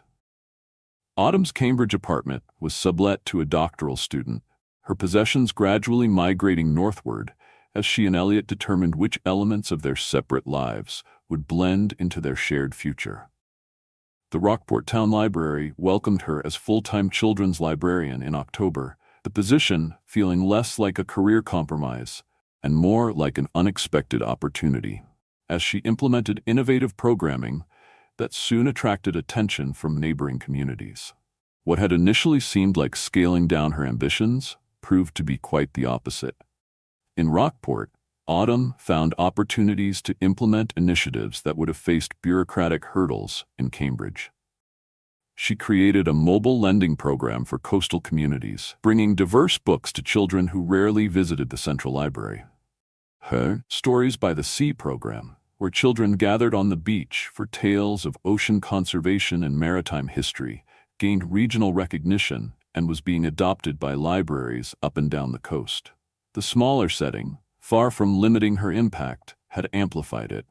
Within months, children's attendance had doubled, diverse titles filled previously sparse shelves, and parents commented regularly on the transformation of what had been an overlooked corner of the historic building. For his part, Elliot thrived in his reconfigured role at LearnSphere, the freedom from executive responsibilities allowing him to focus on the educational innovation that had inspired the company's founding. Working primarily from his home office overlooking the Atlantic, he developed new adaptive learning tools specifically designed for rural and small-town educational environments, expanding the company's mission beyond urban centers that typically receive priority attention. Their wedding, held on the private beach below their home as summer turned to autumn, reflected the values that had drawn them together, despite their different backgrounds. Simple in its elements, but profound in its meaning, the ceremony gathered family and close friends to witness promises delivered against the backdrop of waves that seemed to underscore the eternal nature of genuine commitment. They had chosen to keep the ceremony intimate, away from the media attention that had flared occasionally around their relationship. The initial flurry of tabloid interest had faded as quickly as it had appeared, their genuine connection proving far less sensational than the manufactured narratives of mismatched worlds. Moving to Rockport had further insulated them, the coastal community protective of the privacy of all its residents, regardless of net worth or public profile. Vanessa stood as Elliot's best person, while Paige served as Autumn's maid of honor, the two women having developed their own friendship over months of shared meals and conversations. Noah, now 11, and reading confidently, thanks to the tools his uncle had designed, proudly carried rings attached to a conch shell he had found on the beach that morning. Mrs. Calloway made the journey from Cambridge despite her 93 years, declaring that she wouldn't miss seeing the door Autumn finally had the courage to open, led to such a beautiful destination. Sandra and other library colleagues formed a contingent that cheered enthusiastically when the briefly traditional ceremony concluded with a kiss that lingered perhaps longer than formal propriety might dictate. Autumn's mother and stepfather had traveled from Arizona, bringing with them a handcrafted wedding quilt that incorporated fabric from her father's old shirts, a tangible connection to the parent whose absence had taught her both caution and resilience. He would have loved Elliot, her mother had whispered during their dance, the simple validation healing something Autumn hadn't realized still needed healing. Later, at the reception held in a tent on the lawn behind their home, Angelo himself supervised the catering, having insisted on making the journey from Boston's North End with his entire kitchen staff to ensure the meal met his exacting standards. His speech, delivered in English, liberally, mixed with Italian exclamations, celebrated not just the couple, but the transformation he had witnessed in Elliot since La Bella Bibliotecaria had entered his life. As evening settled over the celebration, bringing with it strings of lights that mirrored the emerging stars, Autumn found a moment of quiet reflection on the deck overlooking the water. The sounds of conversation and laughter drifted from the tent, creating a soundtrack of community that warmed her despite the autumn chill. "There you are."